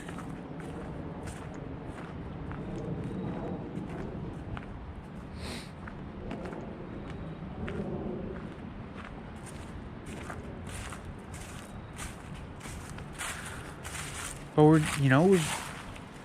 we got to go forward.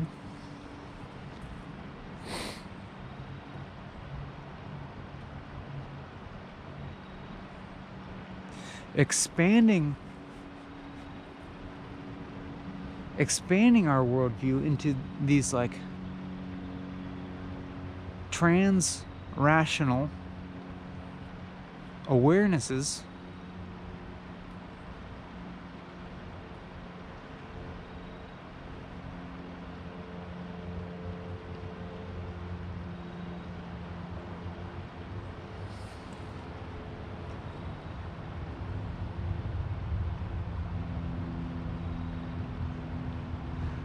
where you understand the nature of things. And this is where it gets difficult to put into words.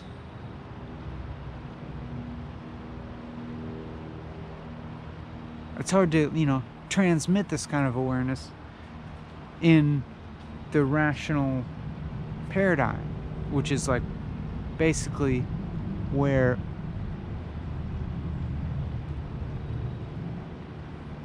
what language tends to be, kind of the highest level that language can really express. But you can try, and you should.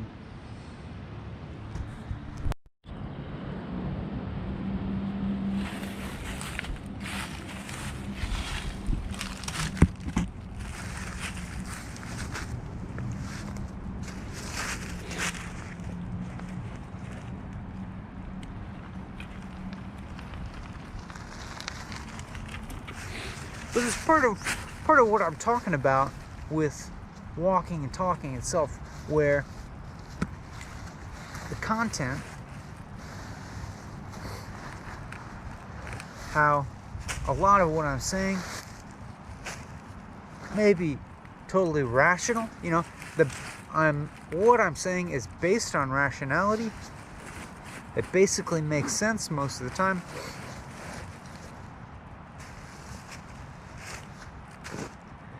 But we do often get to a point where maybe you've had this experience where it's like, and watching Walking and Talking, where it's like, it's kind of like gone beyond making sense.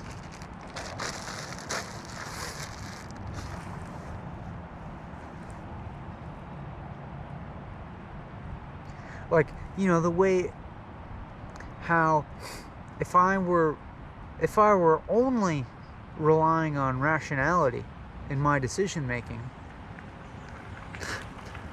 just total, you know, conventional rationality,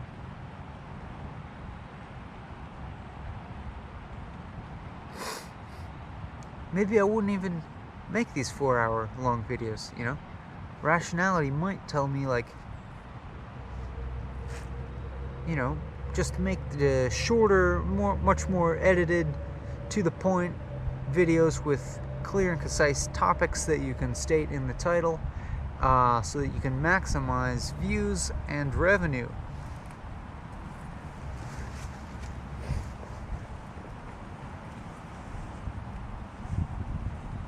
But still,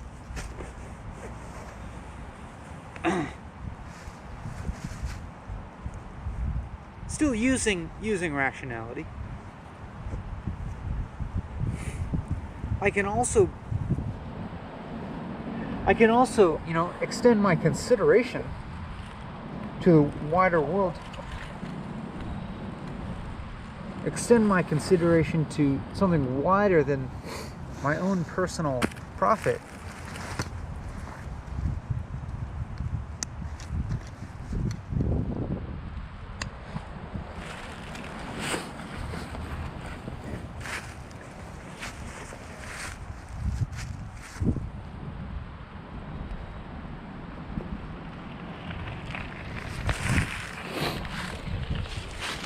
And understand that what seems to be the most immediately and personally profitable ain't the best in the long run, or on the whole, for, you know, society as a collective.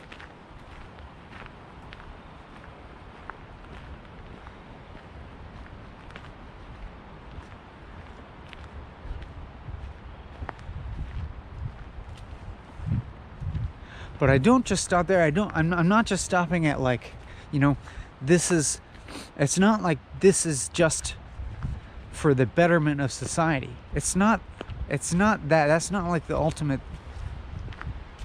point. It's like the ultimate point is that there isn't an ultimate point.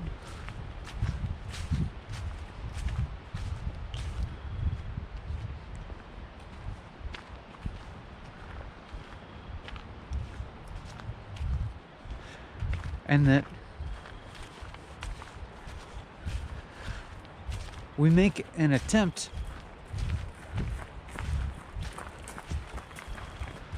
to occupy a state of mind that is beyond the sort of making sense paradigm. You know, to have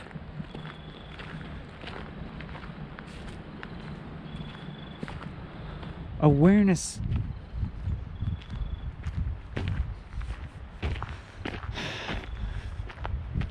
this is where words start to fail me.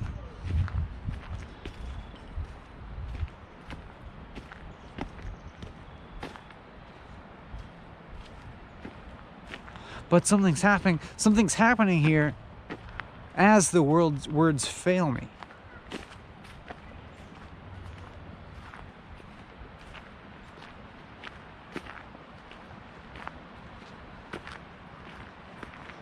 Something that's qualitatively different about my experience in a vertical sense.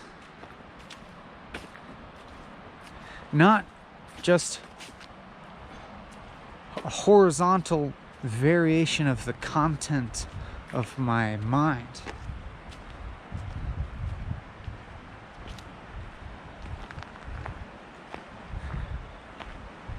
But a qualitative change of the state of my mind, of what I'm aware of, what component of this experience am I identified with.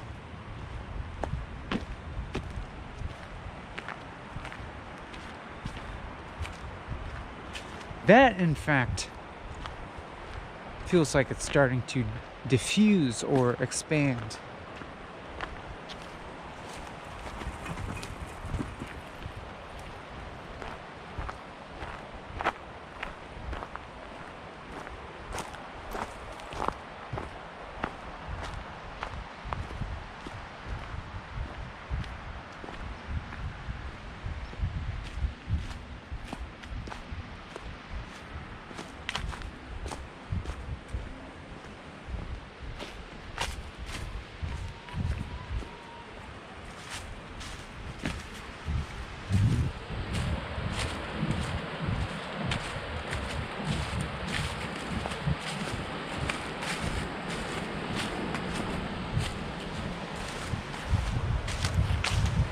And I just keep talking here to try and maintain a link between you and I.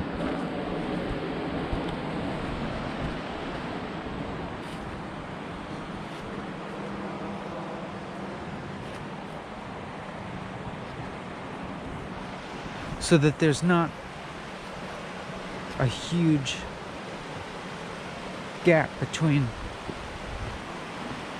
my experience and your experience.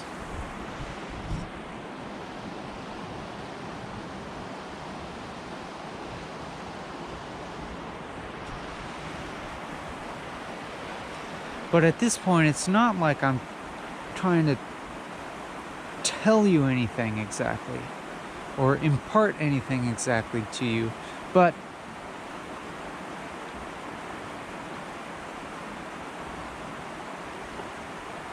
I do have this desire to have sort of a merger of our experiences, or just a feeling that we are experiencing a similar mind state.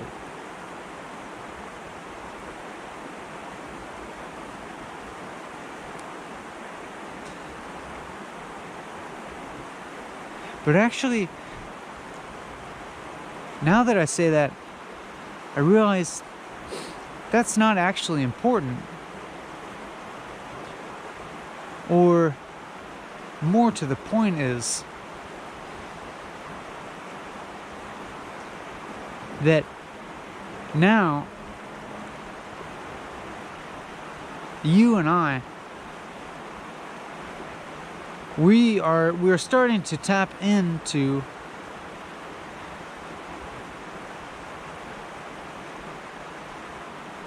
the quality of experience, like the, you know, what I was saying, like the fundamental quality of experience, just kind of like the fact that we are experiencing it all.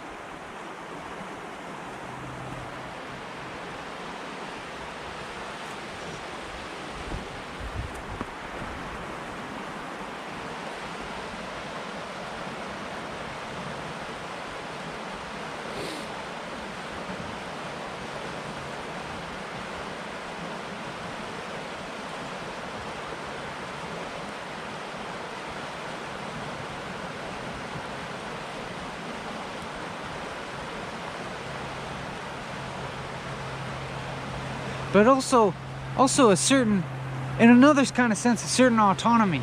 Like I have this feeling now that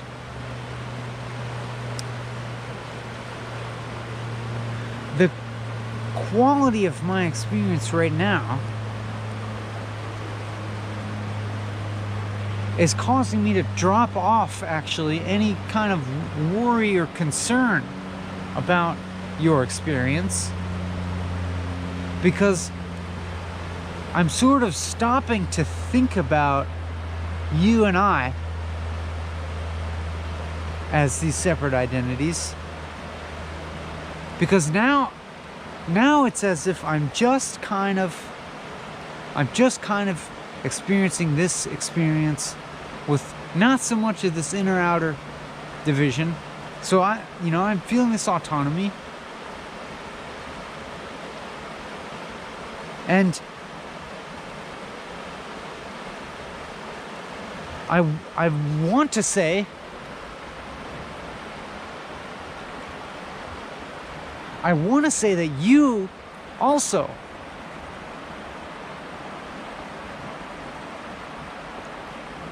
are just kind of noticing a subtler aspect of your experience. And maybe you're not like focused on me as an identity, me as a person, or relating to you as a person, not like us as individuals, but there's just this experience here, There's a screen, there's some speakers or some headphones, there's light, there's light entering your eyes, there's sound entering your ears.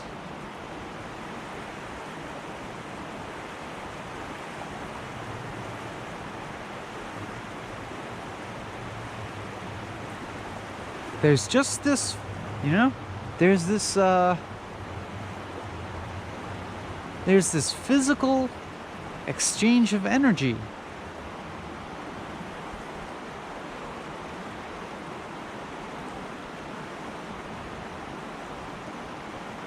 Our boundaries are porous. Our boundaries don't really the boundaries exist, but then they don't. They exist and they don't. Like you and I'm a person and you're a person in the world. We're two people in the world, but also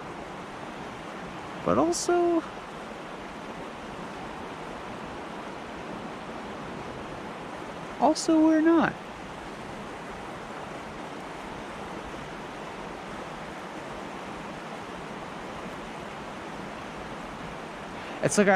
It's like now I can it's like I can see the separateness like within and something all encompassing. Here's me. Here's my body in the world, relating to the world. I can have willpower and I can move around. But then that is inside. It's inside of something larger and more encompassing, in which all of this is just sort of happening.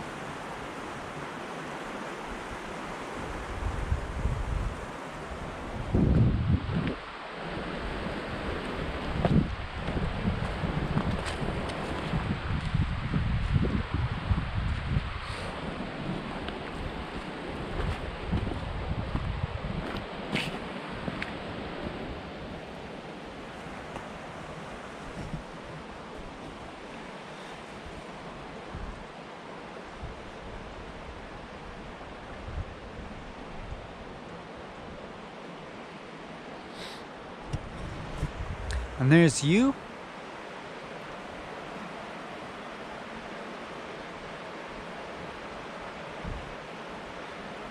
There's a technological device conveying these pixels of light and these bits of auditory information.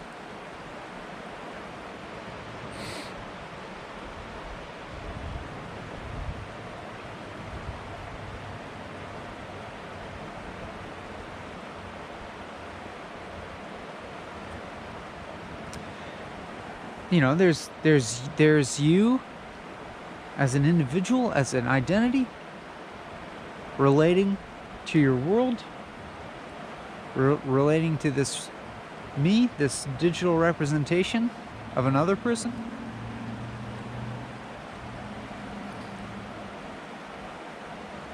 But then all of that is encompassed within something larger.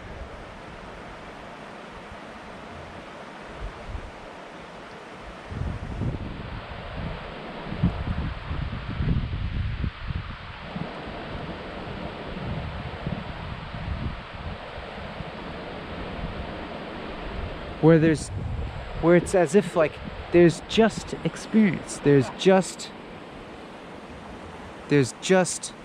a consciousness, and doesn't feel like any individual consciousness. It doesn't feel like your consciousness, or within, there's our individual separate consciousnesses, but then at the same time, those feel all just kind of like embedded within a general consciousness or something. I don't know.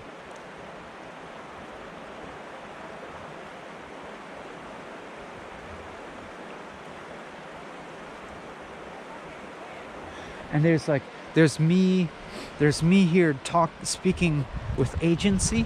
I can sense this me that seems to have agency and control what I say, but then at the same time there's also this thing happening of, at the same time, I'm just observing talking happening. This is what happens every time.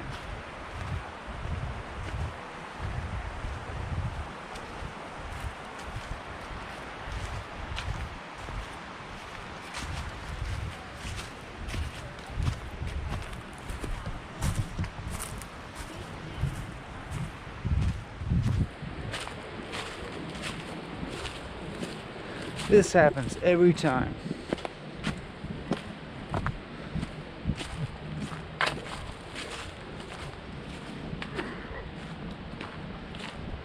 SSDD. Same shit, different day.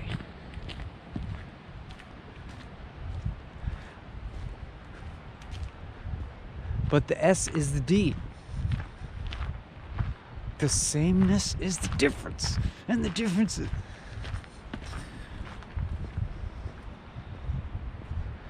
The sameness is different. But then all the difference is part of the same.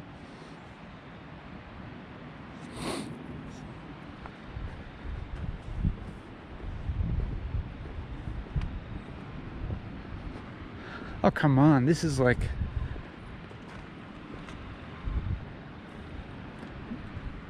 This is too tempting, you know?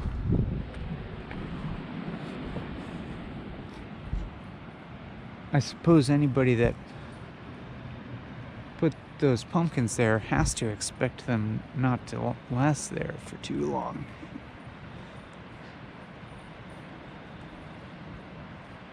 You know, they're right above the water. Like, how fun would that be?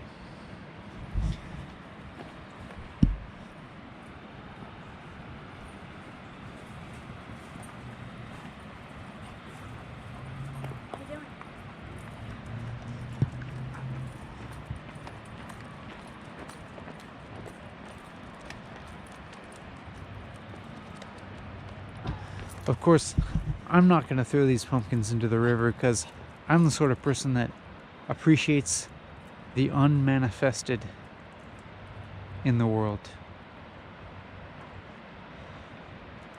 I appreciate potentialities.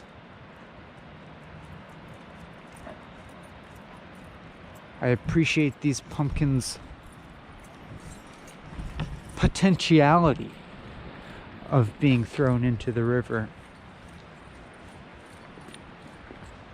more than I would appreciate their actuality of being thrown in the river.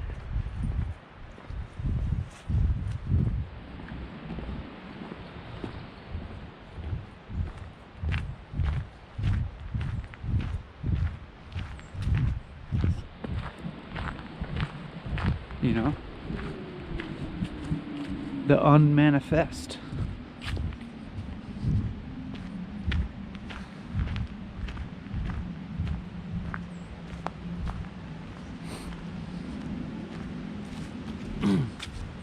Like the teen delinquent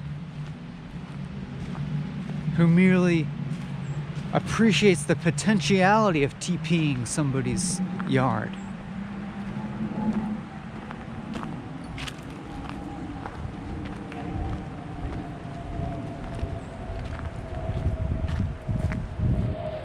That's kind of the sort of delinquent that I think I was. The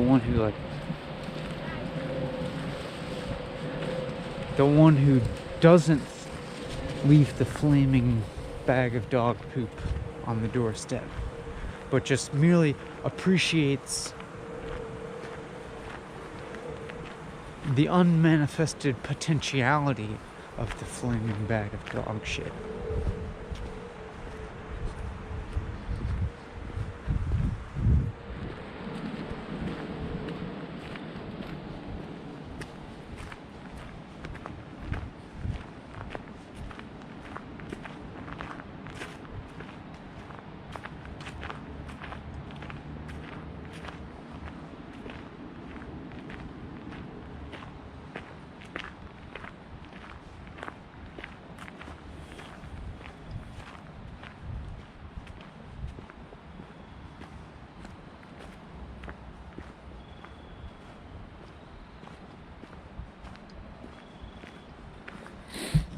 Oh, it's gonna get dark soon, and then there's gonna be very little visual information on the screen unless I start walking in a more well-lit area. But sometimes I wonder, should this just be an audio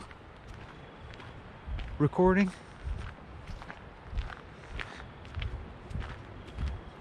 Is all of this video information just wasted memory space? Wasted bandwidth?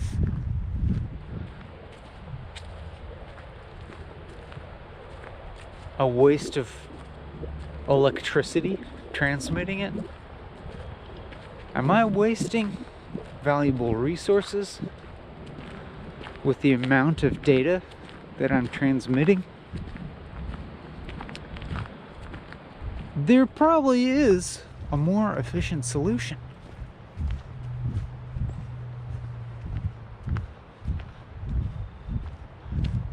Maybe there's a more efficient solution. In terms of duration or, sheer volume of data.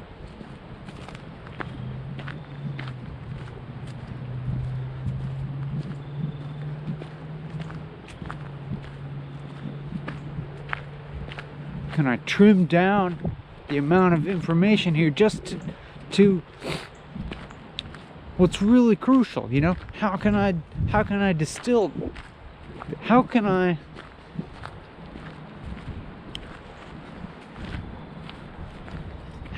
more efficiently affect the type of experience that I want to affect while using less resources?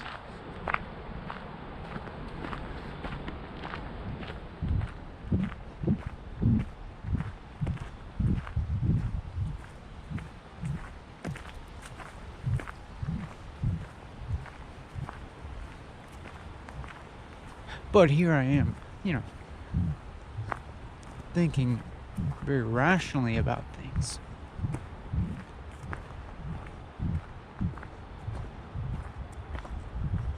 Oh, it's getting cold.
We're being pretty rational, aren't we?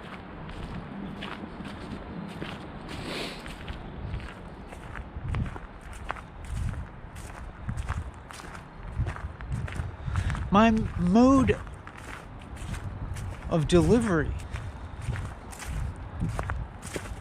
has been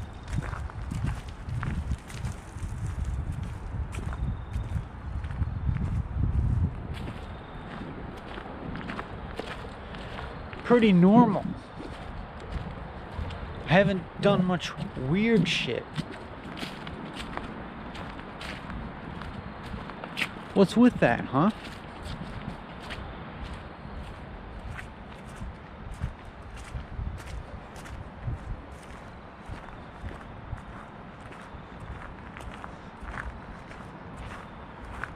Where's more of this trans rationality that I speak of?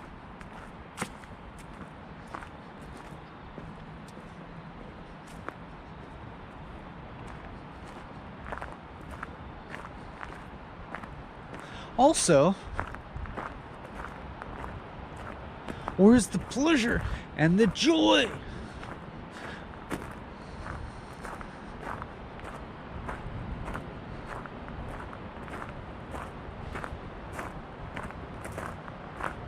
It's not here.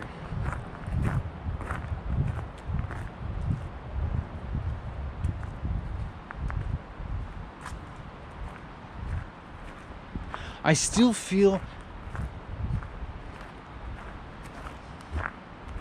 out here. I still feel concentric rings of understanding, concentric rings of selfhood. There's me, the individual, acting with agency, saying things, thinking what I'm gonna say, in charge of my own life. And then there's this other observer that's just observing this me, observing, thinking, observing, talking.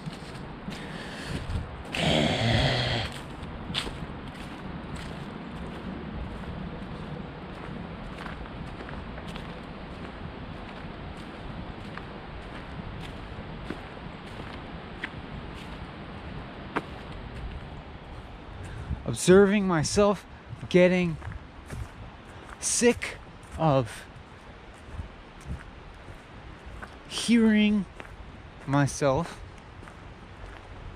say the same sorts of things that I've said, observing myself say the sorts of things that I've read, observing myself repeat attitudes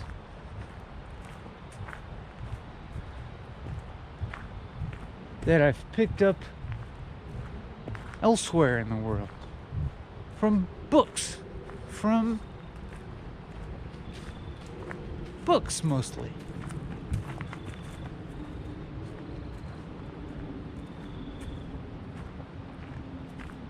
And also little affectations, little weird voices that I make like that.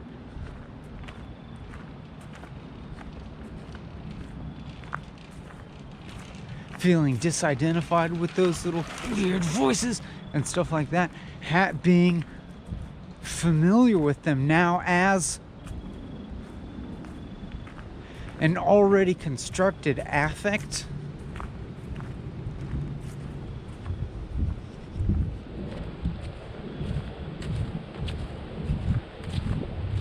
Therefore not authentic. What do I mean by authentic? I mean something that seems to originate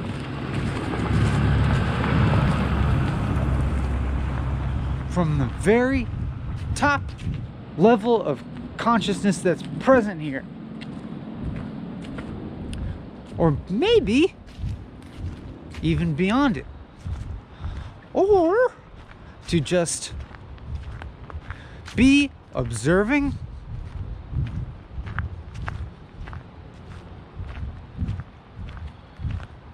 this body and this mind doing things that I wouldn't expect it to do, that seem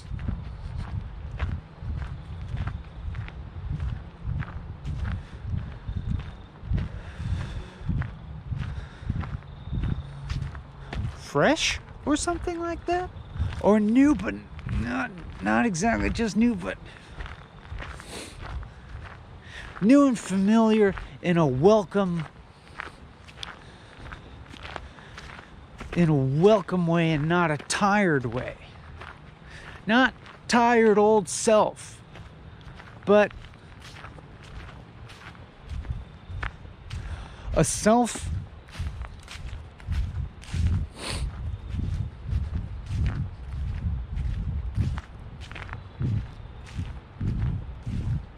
that's right jam in the nook of the unmanifest, in the narrow little cranny between the manifest and the unmanifest, jamming myself right in there, so I get the really juicy parts of reality.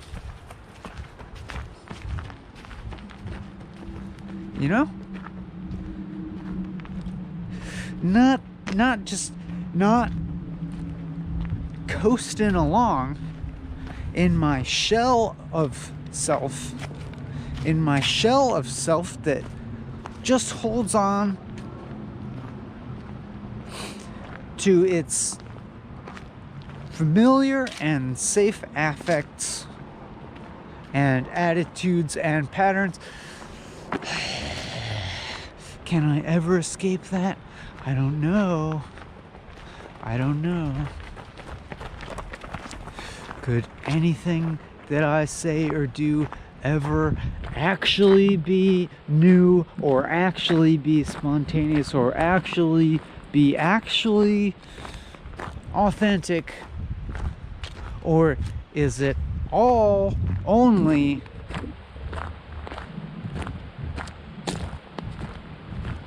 an amalgamation of affects, experiences, information that I've picked up from elsewhere in the world, just that are just, kind of coming through me? And probably not. That's probably all I have, but I want to be on good terms with that. I want to be on good terms with the lack of discrete, authentic individuality. and be in a joyful relationship with the knowledge that I really am nothing but an amalgamation of concepts and traits and all this other stuff that is all that's present all elsewhere in the world as well, and just happens to be one particular localized combination of manifested particularities of reality. Know what I'm saying?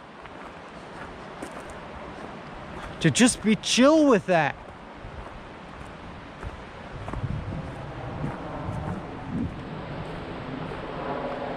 And have fun with it.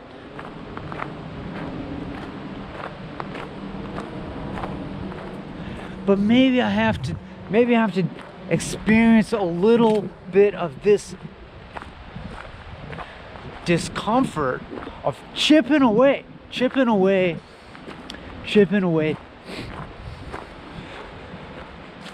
at some layers.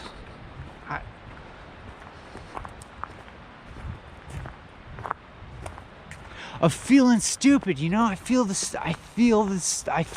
dumbness. I feel the dumbness of what's going on here with me. Notice I didn't say that I feel like I'm dumb, but I mean, it's like, yeah, I feel dumb, but I'm also like just chill with the fact that like that dumbness is just a manifested aspect of greater reality at the moment. So I accept it.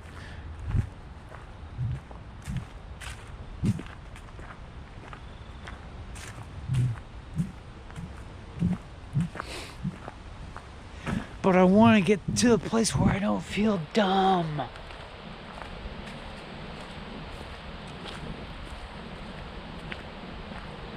I want to not feel dumb about what I'm doing. Can I just force it?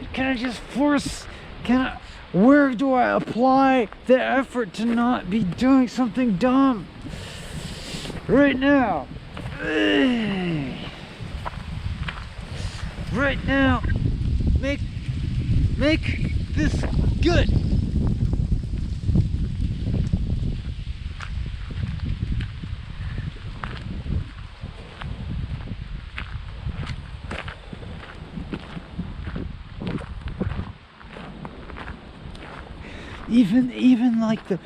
Even the tones of voice, the strangulated tones of voice, even the tensing up of my body, even the getting all riled up like this, I can recognize it as a pattern that I've done before, and I'm like, I'm just a pattern living itself out. I'm just a pattern repeating itself. I'm just a bunch of patterns. I'm nothing more than patterns. I'm only patterns. This unfolding is only patterns that totally conform to the thermodynamic laws of physics.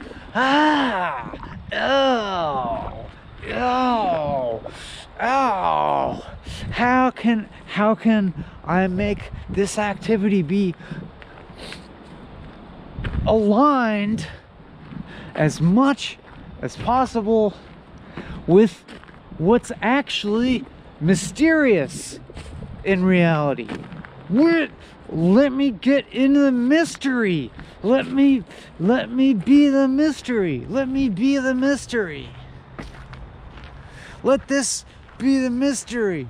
Let me get down in that crack. Let me get down in the crack in the mechanistic reality. Let me get down in the cracks in scientific materialism, and let my consciousness be the same as the mystery. Let my consciousness be the same as the present moment. Let the present moment be the mystery. And what's mystery? It's not only unknowingness, because you have to have a basis of knowing in order to have an unknowingness. It's the fulcrum, it's the nexus between the manifest and the unmanifest. It's the nexus between the knowing and the unknown.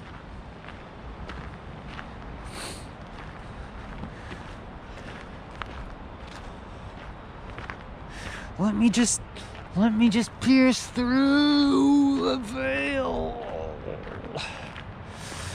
I'm not doing it.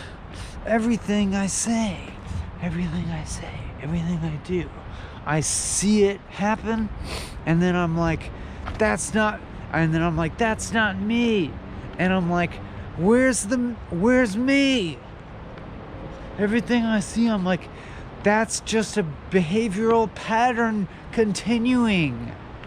I see it all. I can see the whole psychology of what's happening right now, and I'm just like, how come I'm only governed by this, you know?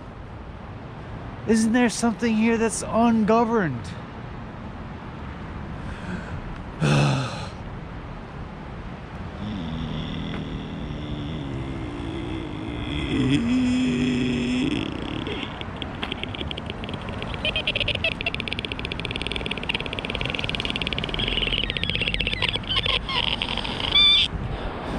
I've done stuff like that before too. You know, it's all...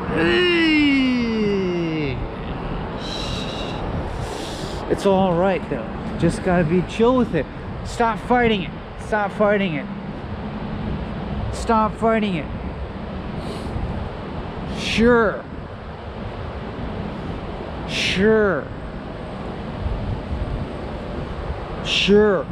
Everything that constitutes yourself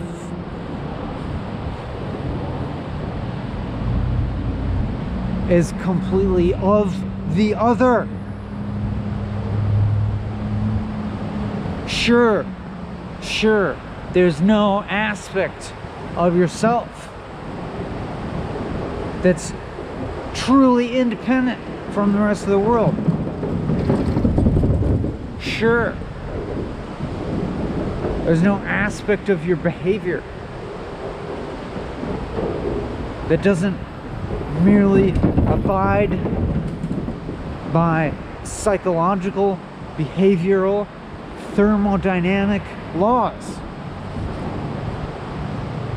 Sure, everything about you could be explained away by sociology or psychology or biology or physics. Sure. Even when you look at yourself closely, you can't find the real you. But we just gotta be chill with that. Why? I keep, even all this groaning that I'm doing, even that, I'm like, ew, and then even that reaction to my reaction, my visceral reaction against my visceral reaction, even all of that is just this continued cycle that I'm feeling alienated from. But on another level, I'm watching all of this unfold, and I'm chill with it. On the highest level, I'm chill with it.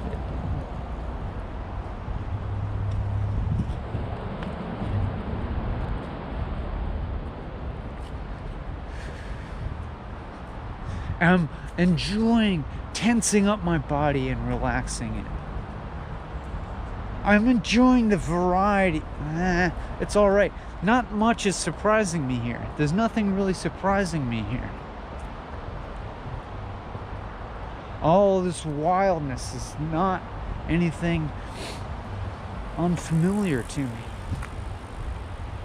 I could tense up my body like this just for fun, and I can speak in the strangulated tone, and then I can just relax my body, speak in this relaxing tone.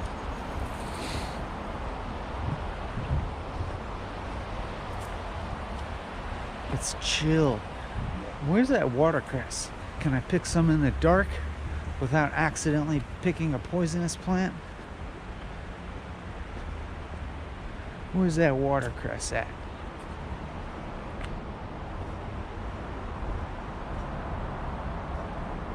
Did I pass it yet, or did I not pass it yet? Here it is. I'll just get out a bag.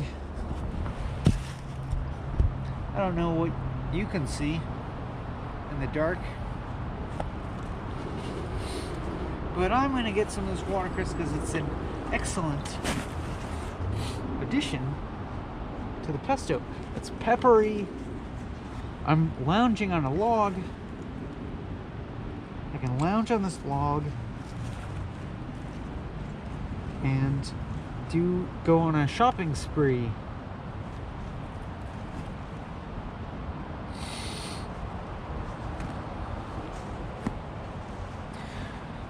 Can I get all of this integrated? You know, can't I get all of my behavior integrated with the mystery so that I'm deeply experiencing the mystery as it unfolds in the acutely present? Seems like I should be able to. I think so. I think I have a memory of doing that before.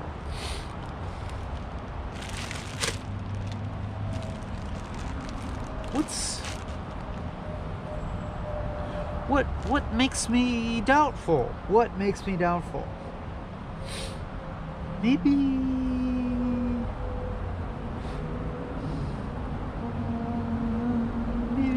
it's I don't know.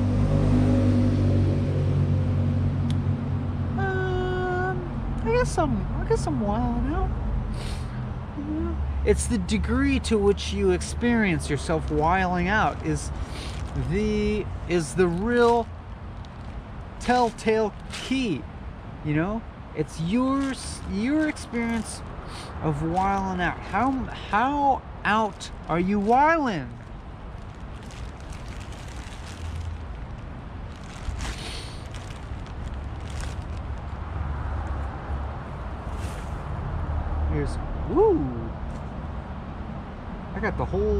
I think I got the whole plant. Look how long that root is. You probably can't see, but this cress is so crispy, it's watery and peppery.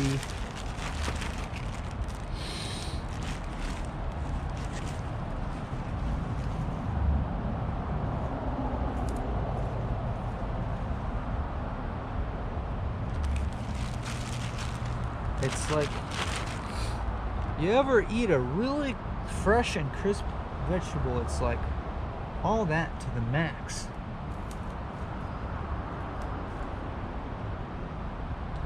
I'm gonna munch some now. Oh yeah.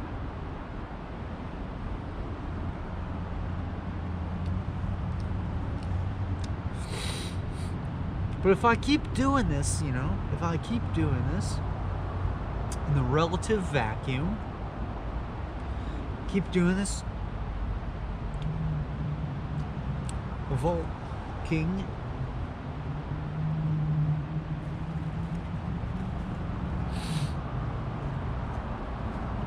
things will develop that's, you know, you marinate all that difference.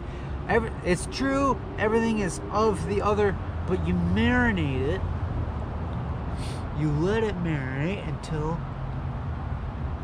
it becomes a relatively distinct manifestation of the otherness, of differentness. It becomes a form of differentness in which people might be able to recognize a certain kind of sameness.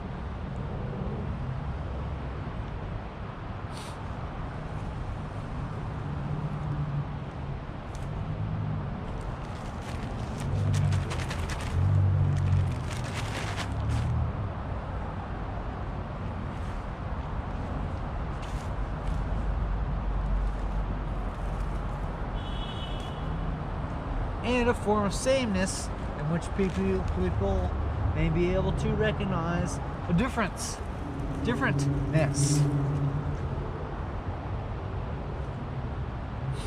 That's a thick one.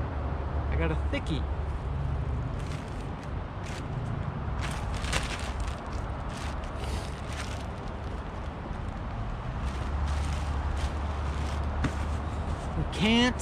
I can't, you know, I can't just do this flippant thing. I can't just be, you know, non sequitur, non-serious, flippant messing around.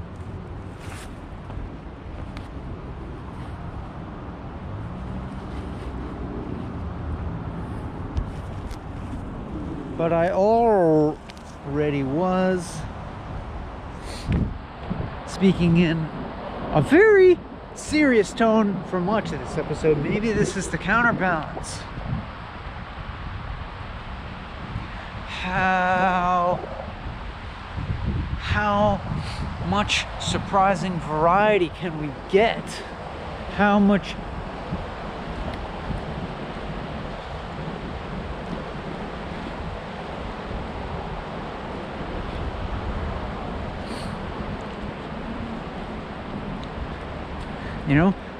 perceived variety. Variety in your perceived variety in your experience that's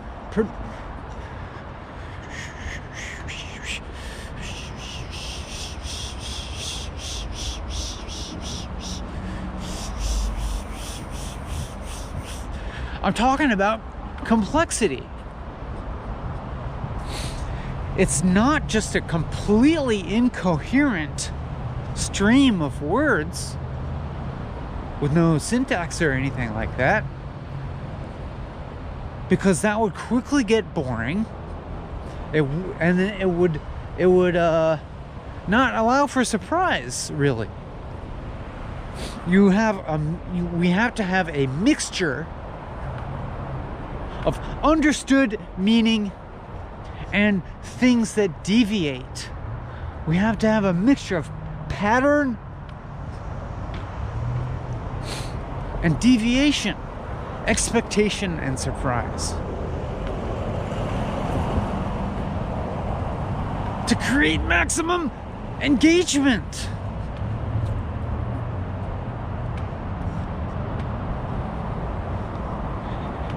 Woo!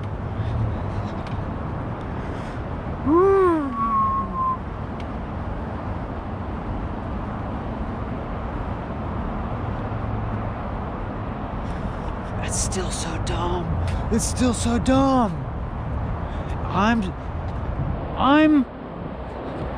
This is still so dumb.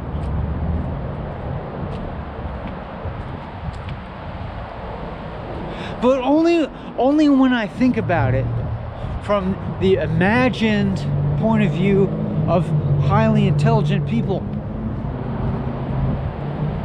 But I'm intelligent enough to watch back on this video and be like, that was dumb. I'm intelligent enough to look back at this video and feel embarrassed.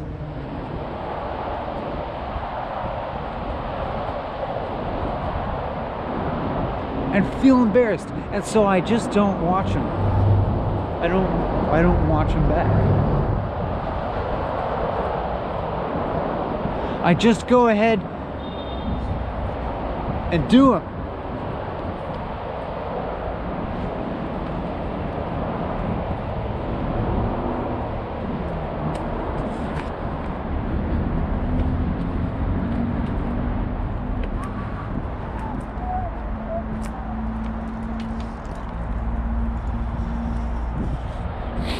I think it's that here's probably what's going on here.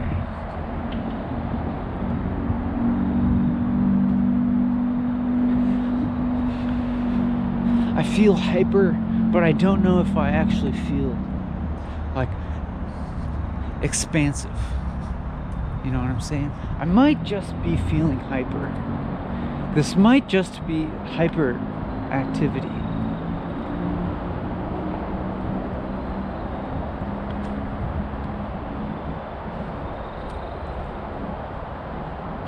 I think that's true. I think I'm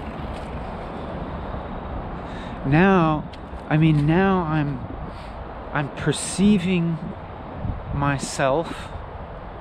I'm perceiving myself to be having a constricted, limited awareness, being identified with a hyperactive persona.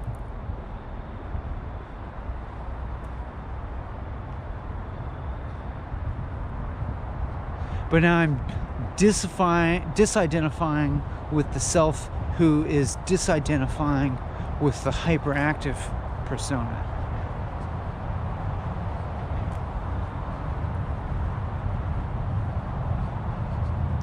Let me just focus on you. Viewer, you'll save me. Save me, viewer. Save me from myself. Literally. Here's the I'm approaching the light.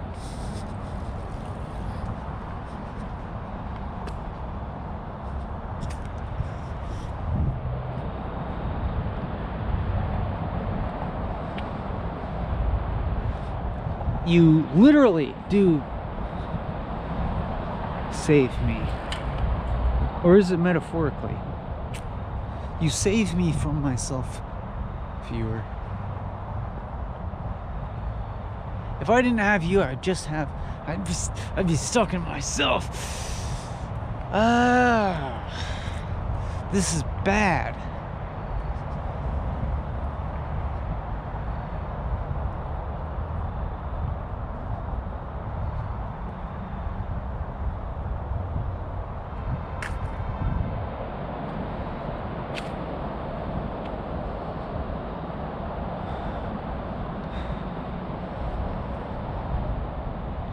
I think to myself, I'm failing.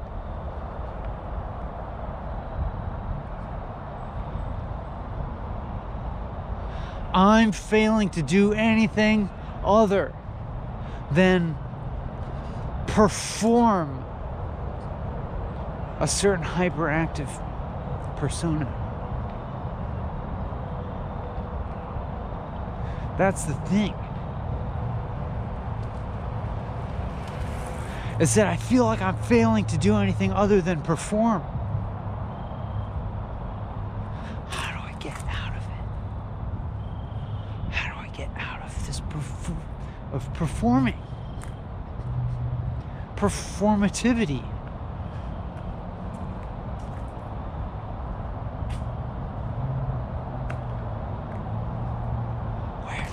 Where's the real me? This still feels performative to me.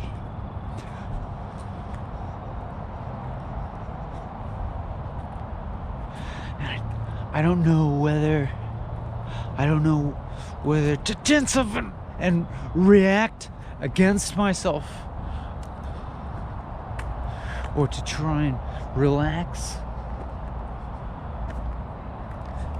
into this experience. I should probably do the latter because it's harder. I'm walking slower. I'm trying to relax. I'm trying to let go.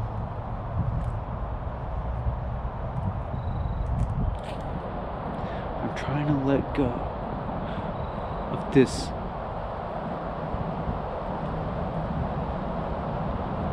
performative persona. I'm trying to let go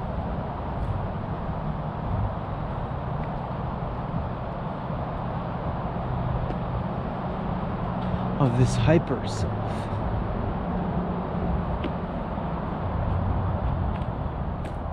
But I'm highly physiologically aroused.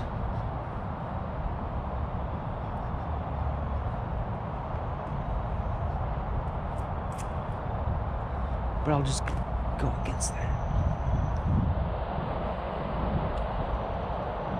But now that I'm walking slower, it's getting colder. And I think that's part of it.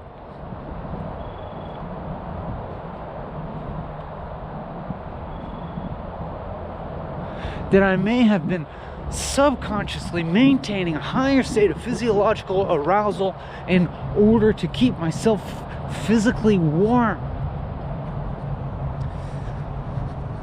And that's why it feels better to walk faster like this. And it feels better to tense up my whole body and talk like this because it just generates heat.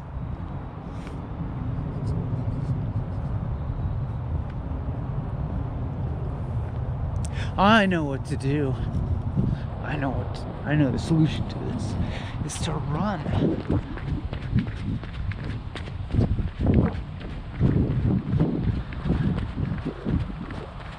I can run, and then it sort of even things out a little bit because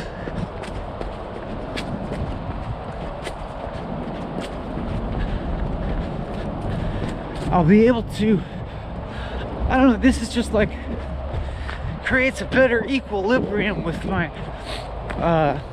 high state of physiological arousal. So maybe whatever persona that I adopt won't have to make up for it, won't have to make up the difference. Maybe I'll present a more accurate, maybe I'll be presenting a more authentic,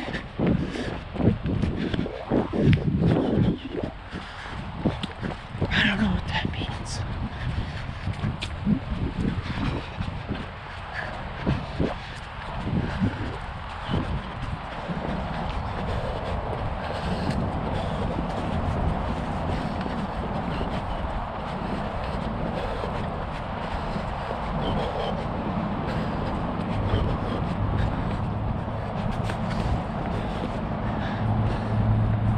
Now walk.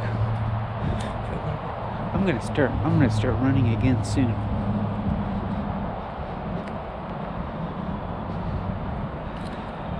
I'm gonna be back in the lighted world soon.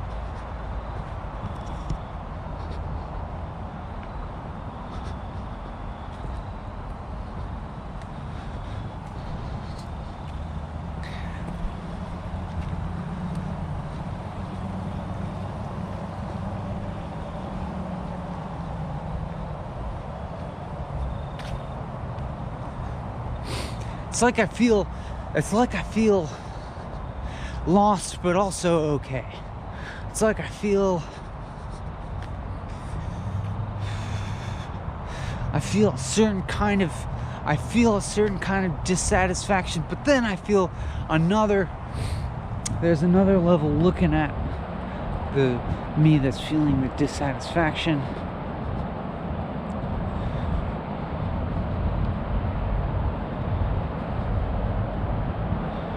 That knows it's all right. the stakes. I mean, the stakes, they're kind of high, right? I think the stakes are high. I really feel like the stakes are high. This is our experience. This is our time together.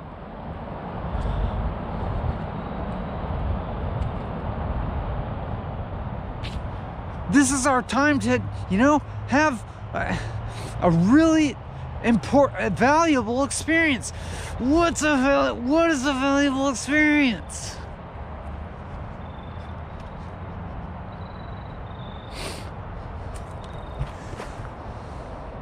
We should walk away from this feeling good in our own skin, you know? We should be able to walk away from this experience feeling at home in reality. For crying out loud. For crying out loud. I'm gonna run some more. Because I know that this, you know, transforms adrenaline into endorphins. If nothing else, we might as well feel some endorphins.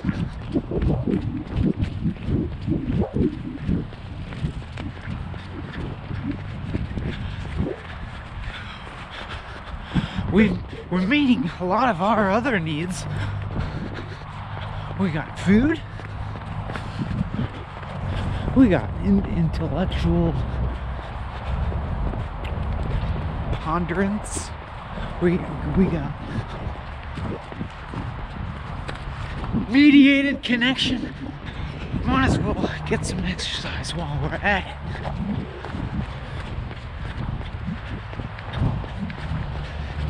It's a little awkward to run with a backpack, but I'm just gonna. I can't stand experiencing myself performing.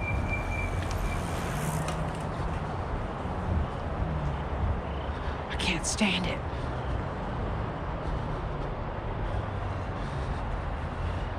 Stuck.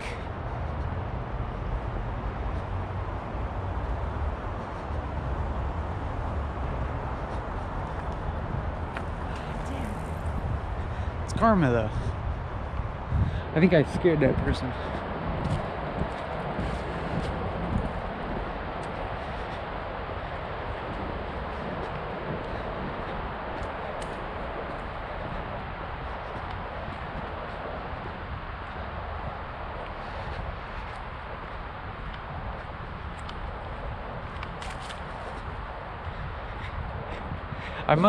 To the cyclist, I must just appear like a floating blue head because there's just this blue light from my battery pack illuminating my face. I don't know if you can see it at all. It's probably too dark. But the cyclist doesn't even see me till they're close to me, and then they probably only see my illuminated blue face.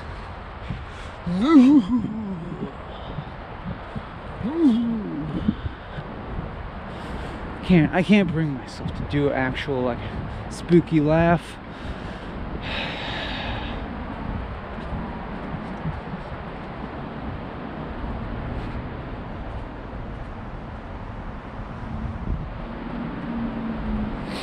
It's okay. It's if I'm gonna experience this sort of self-disgust, which I do sometimes. It's all right. It's all part of the plan. It's all necessary. You know? I'll feel some self-disgust for a time. And it's all part of just like disidentifying with that self and casting off the stale bits. Just gotta notice they're stale sometimes, you know? Like cleaning out the moldy crap in your fridge.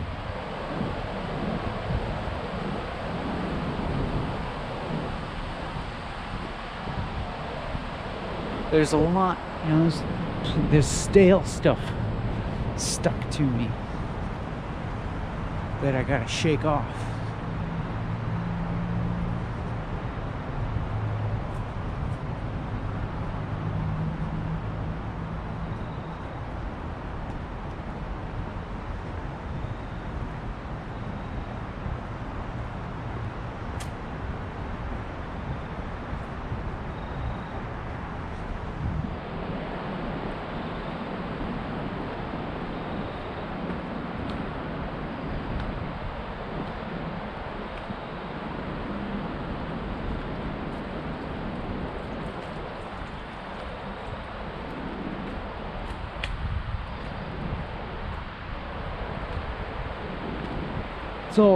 It's all part of the plan.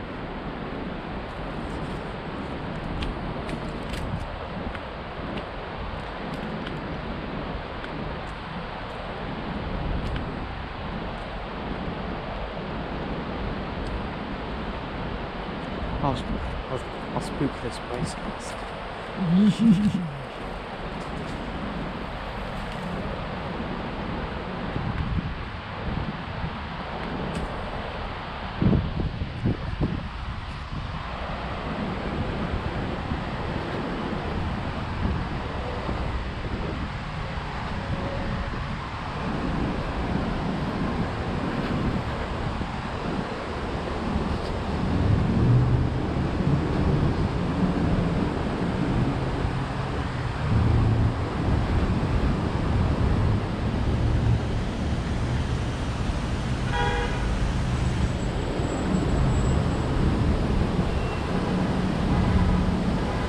I can do it.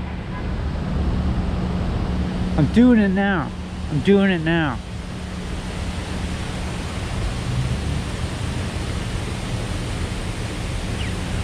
We can do it, you know?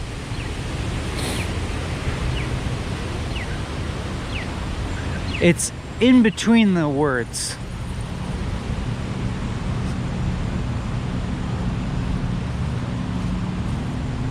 Look in between the words.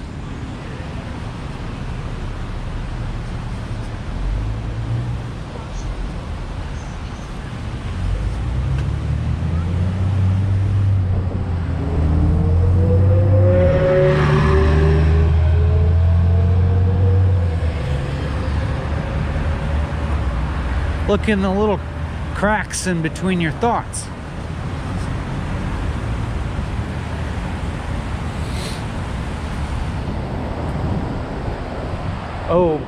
Oh, broad YouTube audience.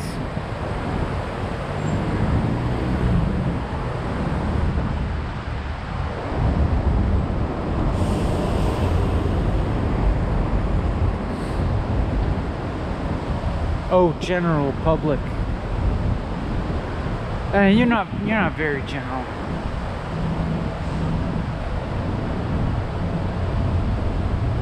I don't know. I don't know how general you are. How general do you feel? I don't feel very general.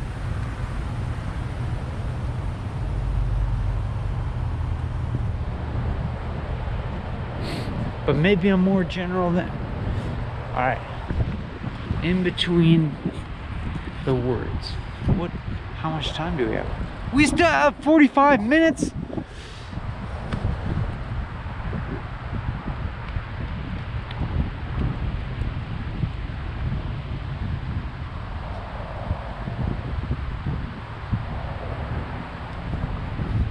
It's all part of the plan.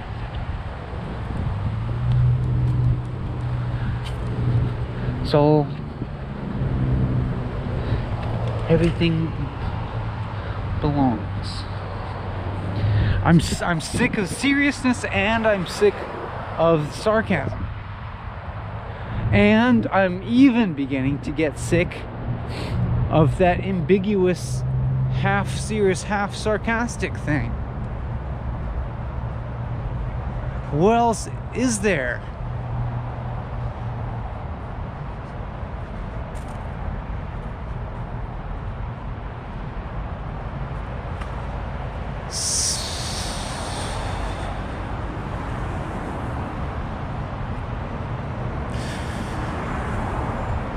pure pure pain and suffering. Pure pain and suffering.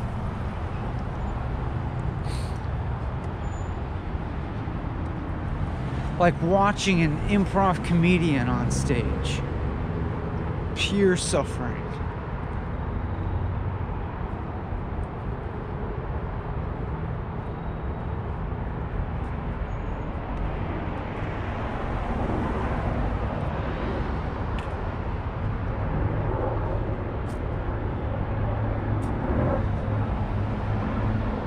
Tragedy.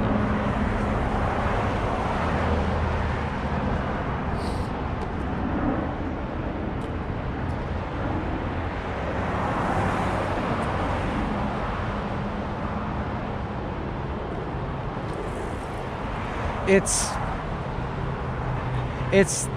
the shell, you know, it's the hardened shell of performativity that before was experienced as authenticity in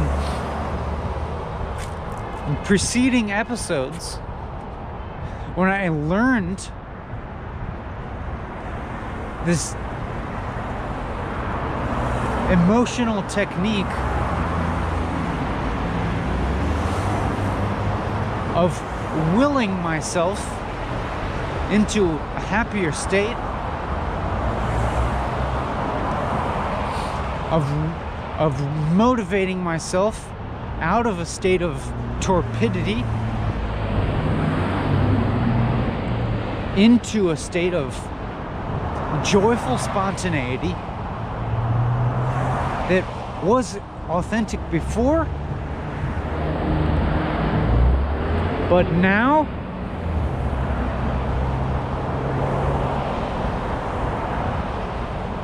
is being perceived as by me as a performative shell that is confining.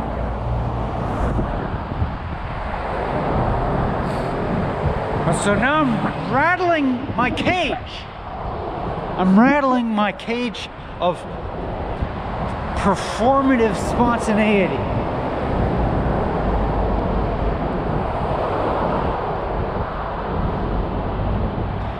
Yeah, take that, take that.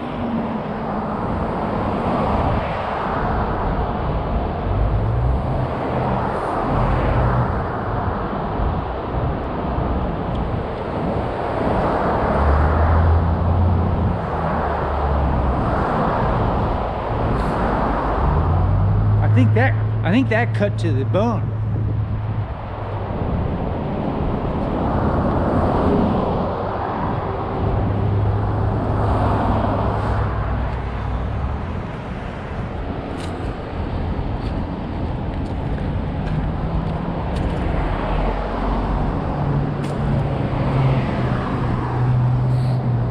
Probably not a dissimilar feeling to being stuck in rush hour traffic.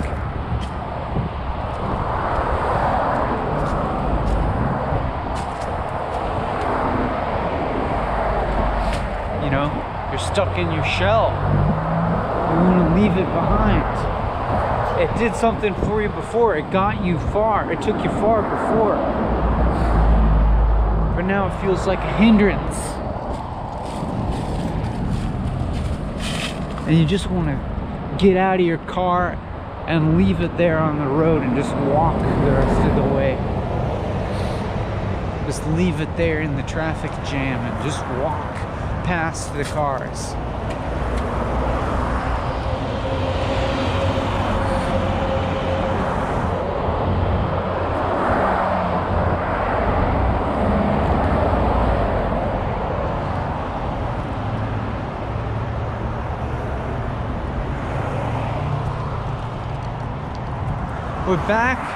We're back in Carland early today. We get an extra little dose of Carland.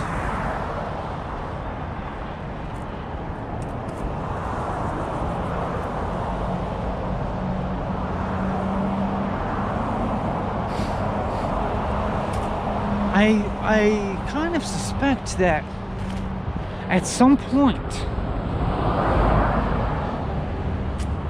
it's possible that walking and talking may become, for me and for you,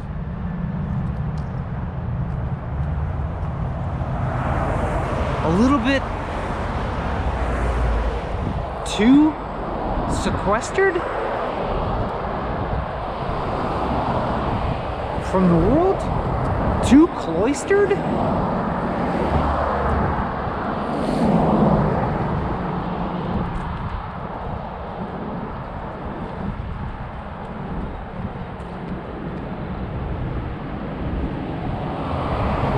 Am I too cloistered?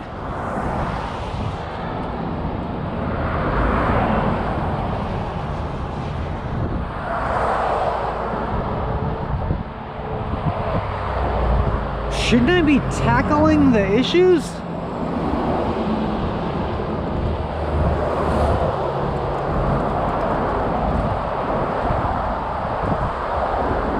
I guess I like to think of myself as tackling the meta issue.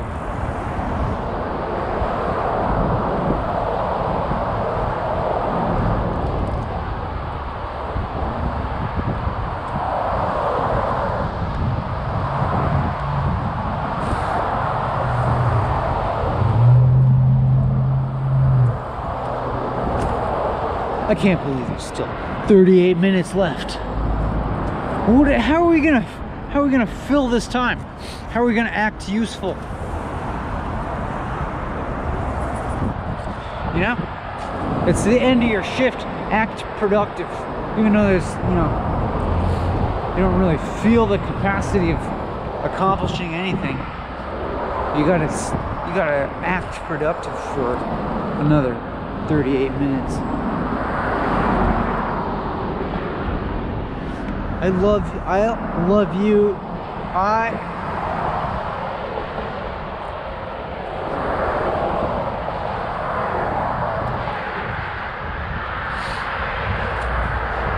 I don't know, maybe it's interesting how my thoughts are becoming seemingly more non sequitur, but seem to have still some kind of intuitive logic to them. Some kind of intuitive continuity.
Can I break out of the cage though?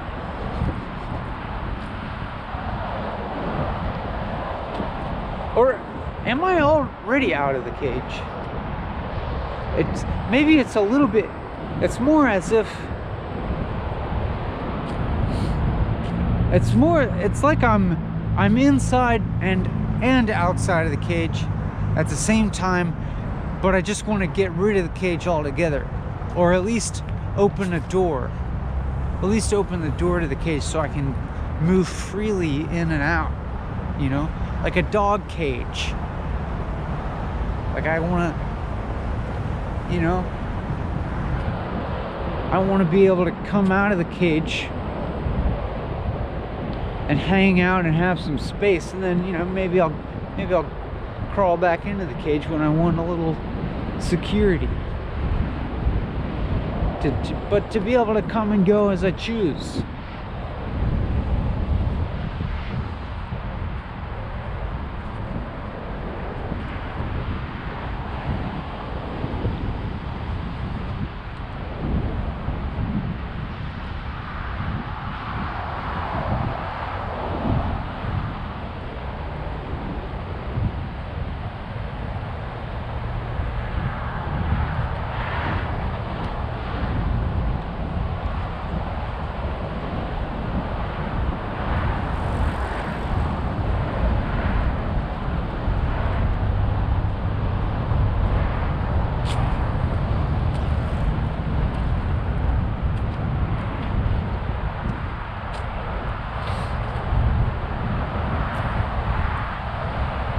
It's this time of day.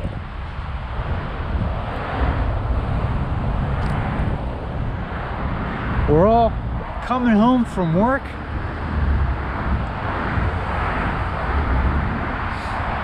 And we just can't wait to get home and shed our performative shells, you know? We're at work and we gotta be a certain kind of person. We gotta present a kind of person that remains within certain boundaries. And then we can get home to our privacy and shed that facade. I'm looking forward to that. I'm looking forward to not being in front of the eye. I'm looking forward to not being under your eye, YouTube viewer. I love you. I like that you're here. I'm amazed that you're here now, that you're doing this.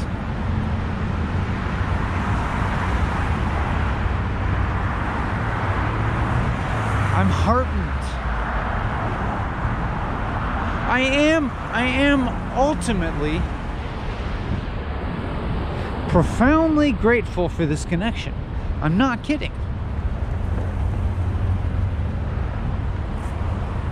I'm profoundly grateful for this opportunity to communicate. But then, you know, just sometimes, as some of those days where on another level, you kind of can't wait to be done. You understand.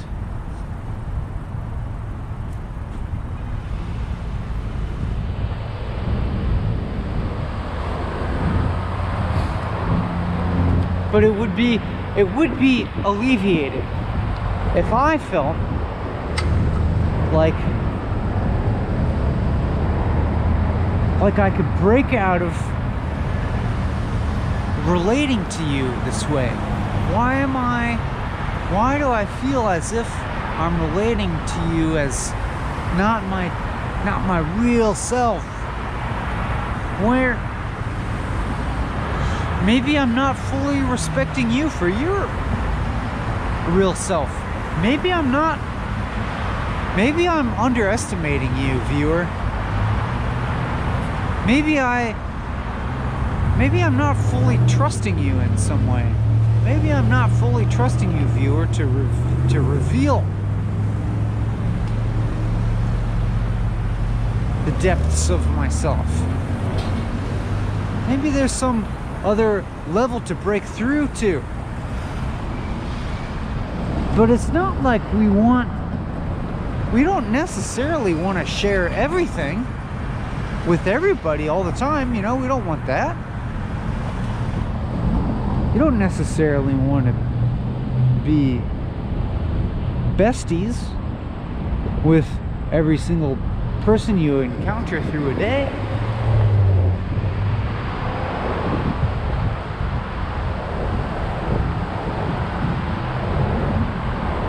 But do you want to be my bestie?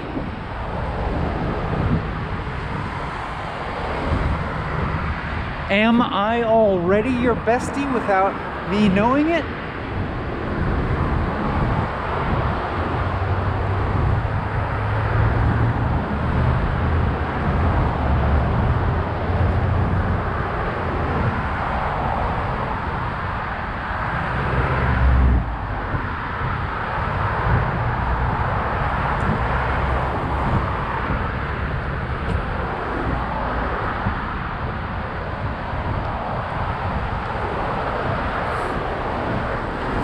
Or am I performing a certain function, a certain other function?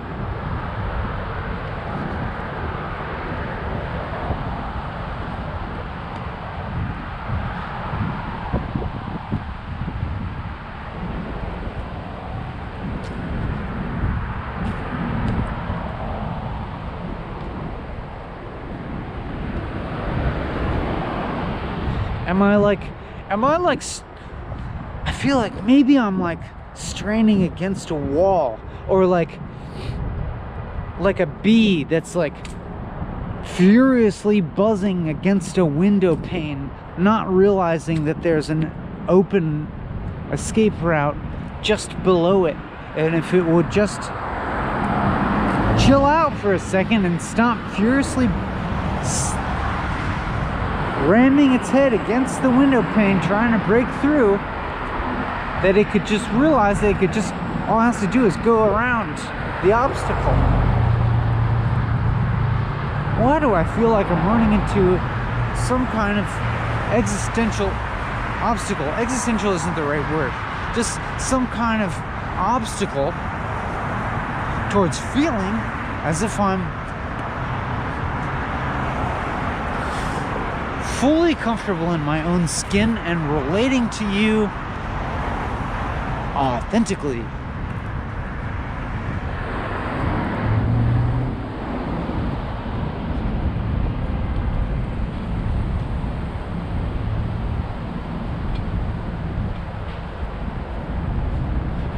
But you know, in this little break, there's just like I can still kind of like, look around and like perceive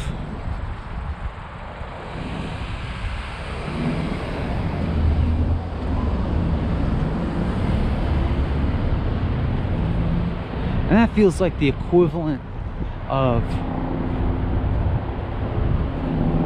taking a break from buzzing against the window pane.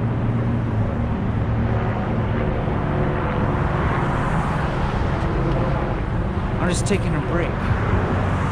Now I'm like the bee, just slowly walking around on the window, on the frame of the window.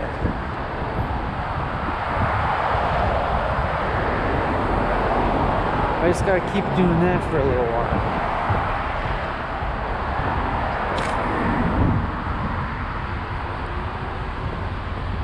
And then eventually,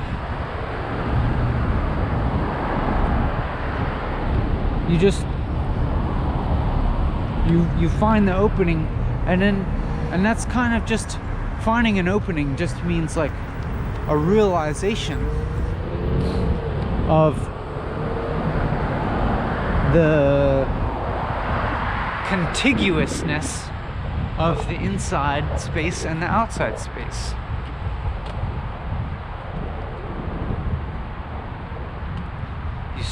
You just stop slamming up against the cage for a little bit and just chill out and know that you'll find the contiguousness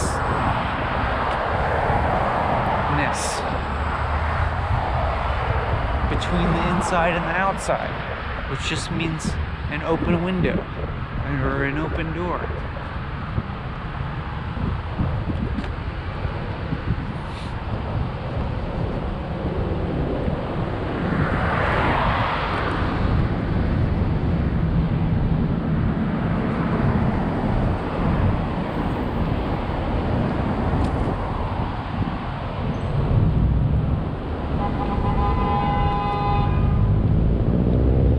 Back in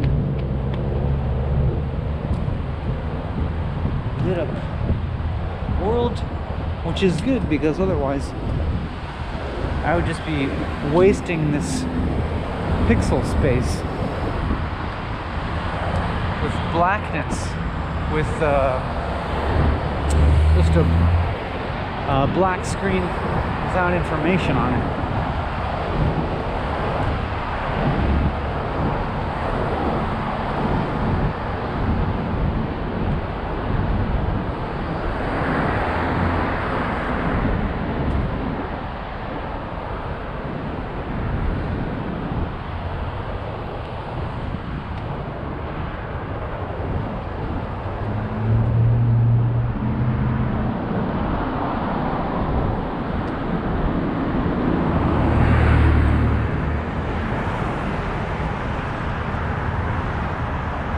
In the past, in recent episodes, I found myself needing to motivate myself into a higher state of arousal, and now I find myself needing to relax myself into a lower state of arousal.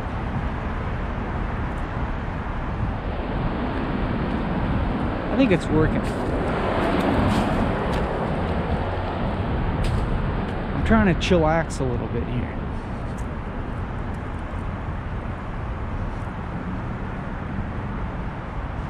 But maybe you could pick up on a certain presence all along that does retain a certain amused distance from all of it. You know what I'm saying?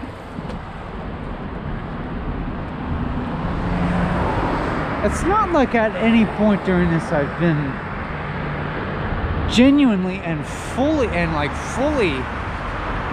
distressed.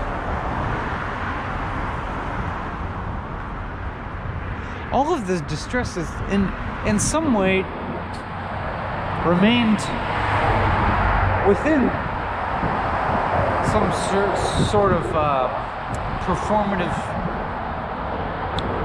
limitation or performative sphere that's within a larger sphere.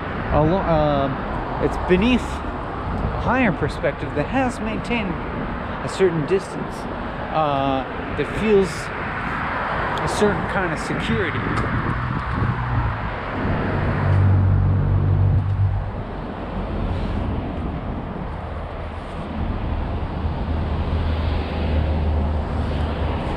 Really? But what about all that self-disgust I was feeling? It was like, I guess that was still all kind of this physiological thing, this physiological reaction.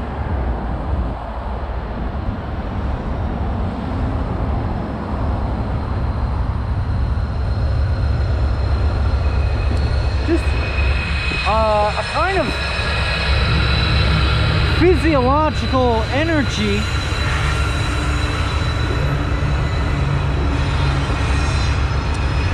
that continued to find as its expression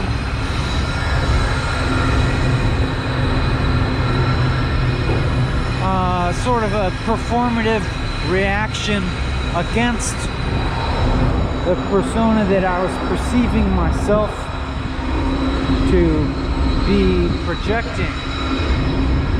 I don't know if that makes any sense. I don't know if that, like a certain physiological energy just kind of going off inside a certain confined set of limitations.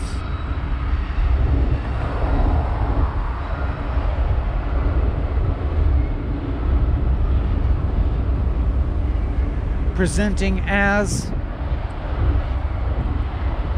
physical repulsion towards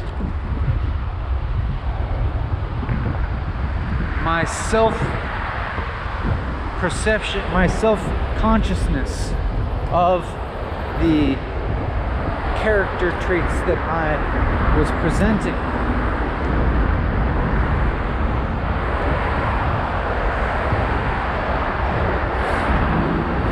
Always, I keep noticing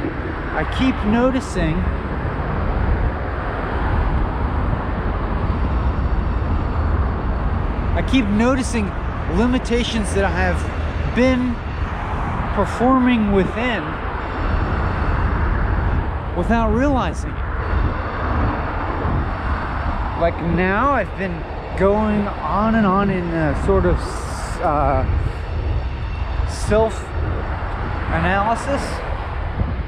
analysis of my performance, analysis of the layers of performativity that constitute my social presenting self.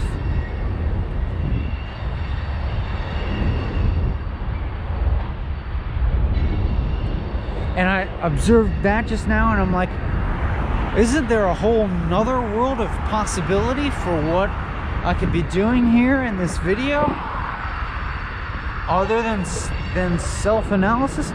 Well, yeah. And well, actually, I've done a lot of that already.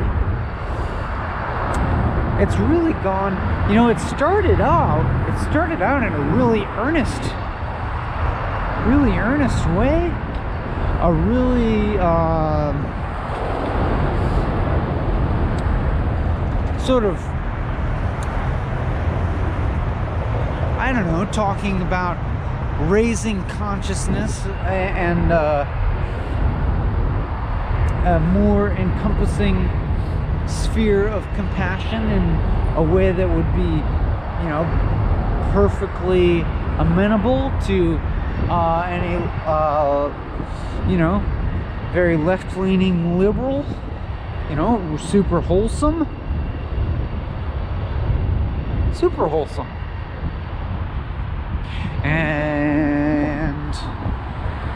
And then I went off on a somewhat in-depth explanation of evolution of worldviews,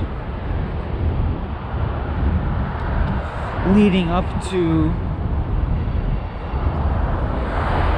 the transrational, and then, like, you know, some sort of like attempt to enter that state and to confer it upon you.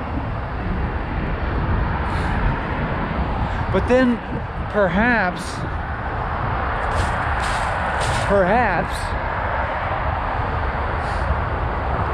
a sort of breaking down of linear narrative that occurred as a result of attempting to enter this transrational state with some amount of success.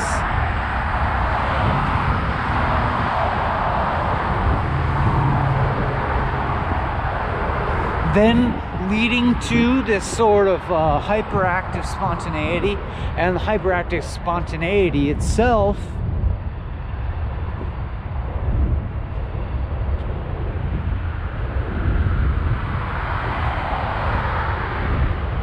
having varied degrees of self-constriction and self-expansion, but a little bit more on the constriction side, you know?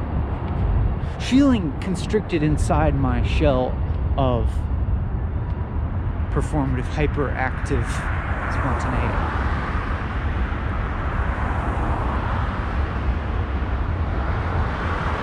That's all.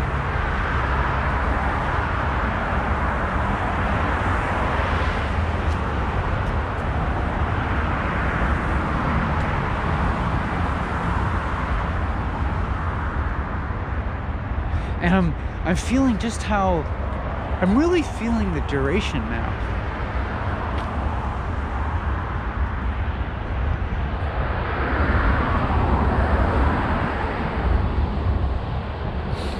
Like when I say that it feels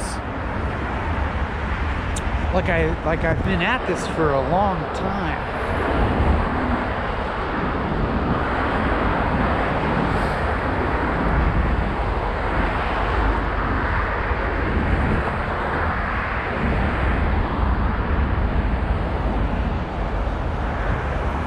I guess that means that I feel really immersed in it, for better or for worse, you know?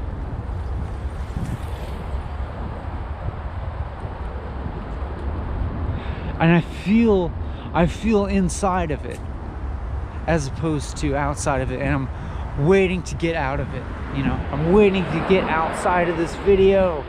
Let me out.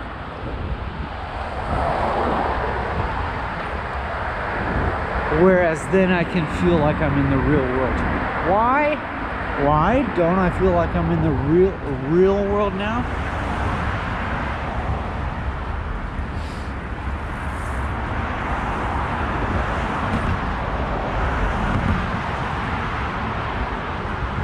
guess it's just, maybe it's still just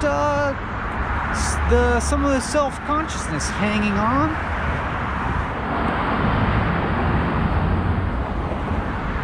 Needing to maintain something for you, my friend, my dear internet friend.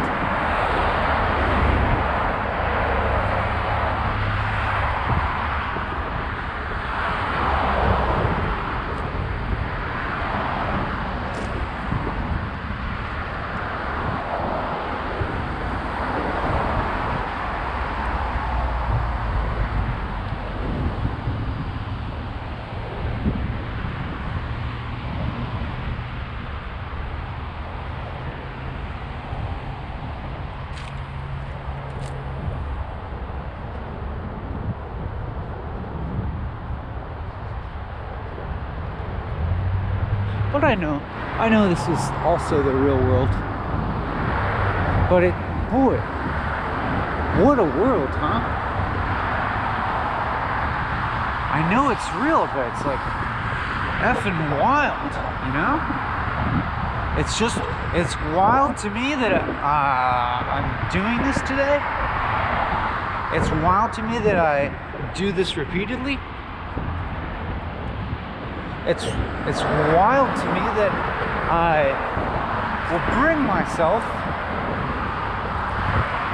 on such a strange journey. But then I feel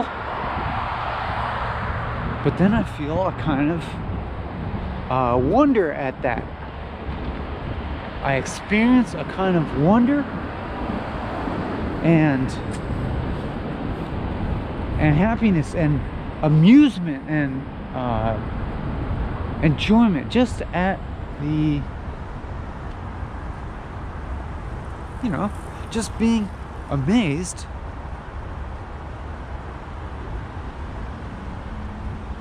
that the kind of world exists that produces a person like me that does something like this. It feels kind of amazing to me.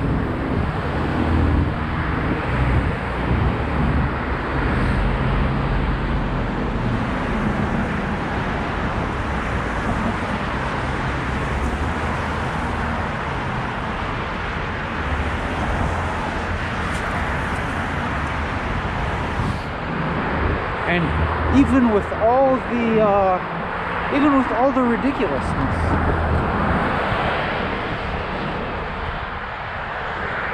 all the rattling of the cage makes it all the more remarkable to me. It's that a video like this exists.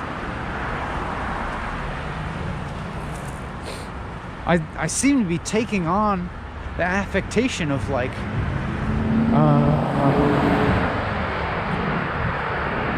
an overly enthused like scientist TV personality, or like a scientist that for the first time in his life is getting interviewed on PBS as part of a new Nova documentary and is really stoked about convincing the audience of how remarkable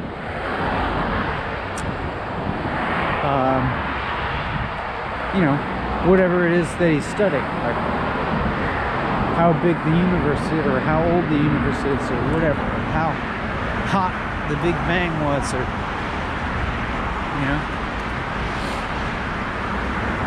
I'm noticing myself taking on this affect that wants to convince you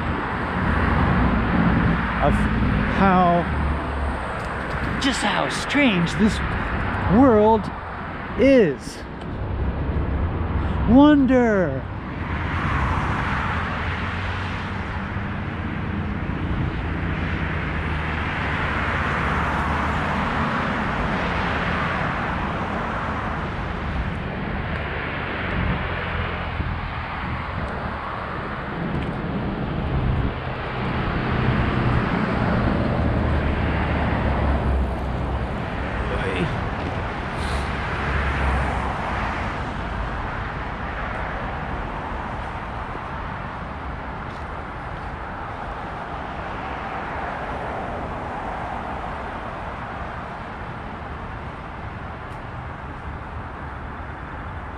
but I feel as if I see through everything that I'm saying, and I see through everything that I present to you.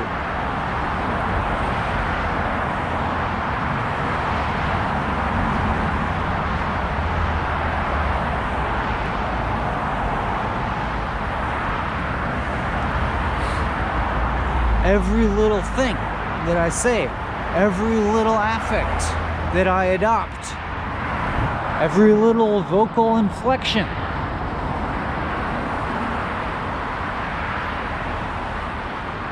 seems like just one fairly arbitrary option out of infinite possibility. Ugh.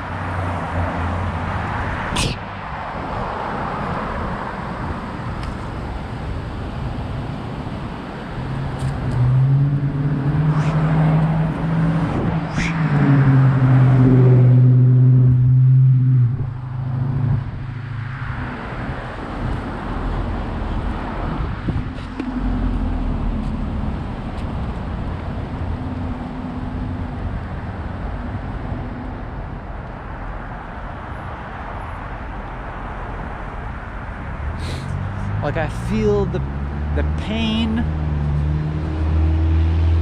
I feel the pain of the arbitrariness of everything I'm doing.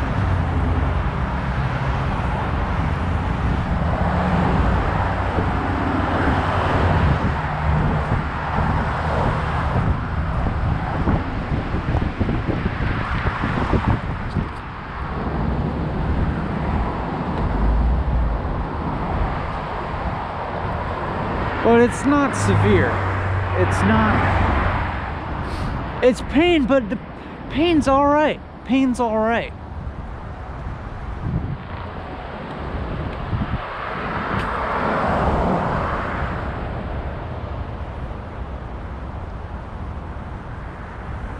It's actually perfectly fine. I'm perfectly fine with feeling this pain, I think.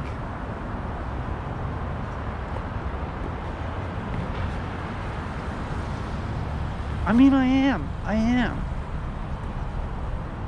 It's like at the same time, I wouldn't choose to be doing anything else, you know? I could stop this video at any time. It doesn't matter. It matters.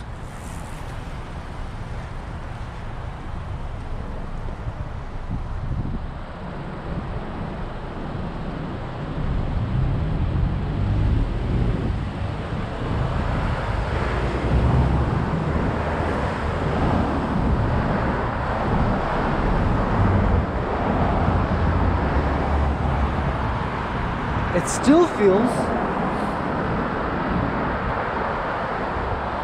like this time that I've spent, that I'm spending, that I will spend doing this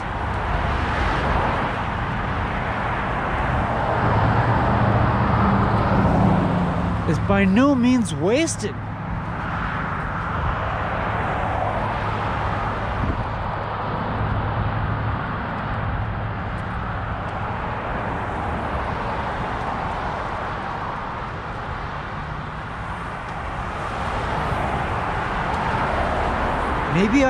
Maybe I actually am in the little nook, in the little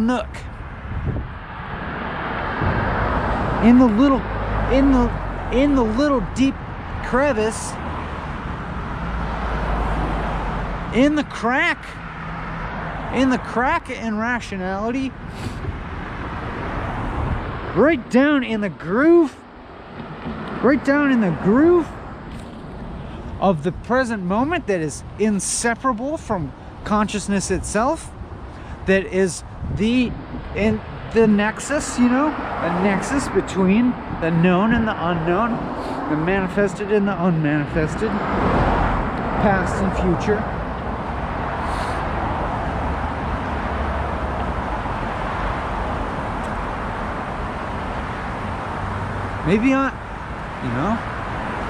this structure, repeating this thing over and over again. It does shove me into the notch. It shoves me into the notch. It's pointing me towards the notch. Maybe I might not always get right perfectly in it, but I'm always honing in on it if I'm not in it. And that's the best you can do. At least be always, oriented towards it. Be honing in on it.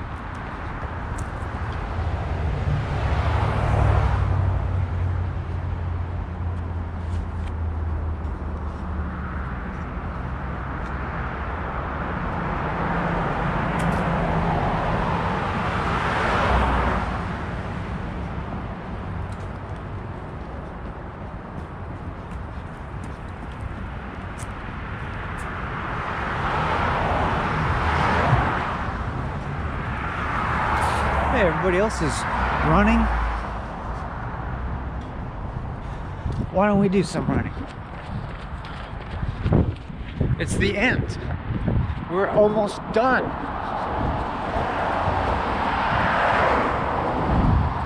Let's celebrate with a little run.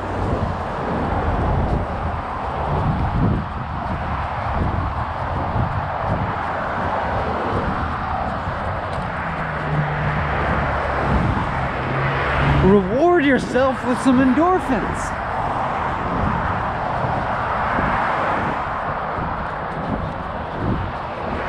Who am I talking to here? Who am I talking to?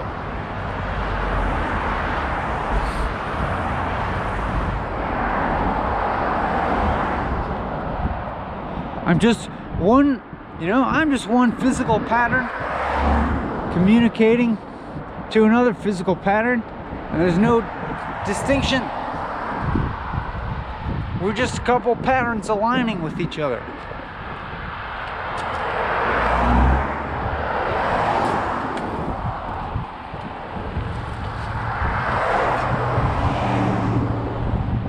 How wonderfully mysterious. Oh God, I can't wait to stop this video and stop. Wow. Witnessing myself performing.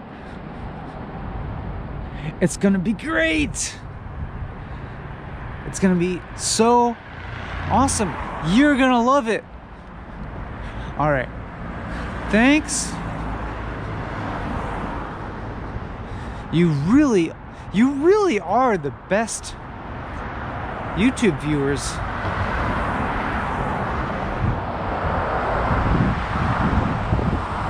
Are the best. I'm completely sincere when I say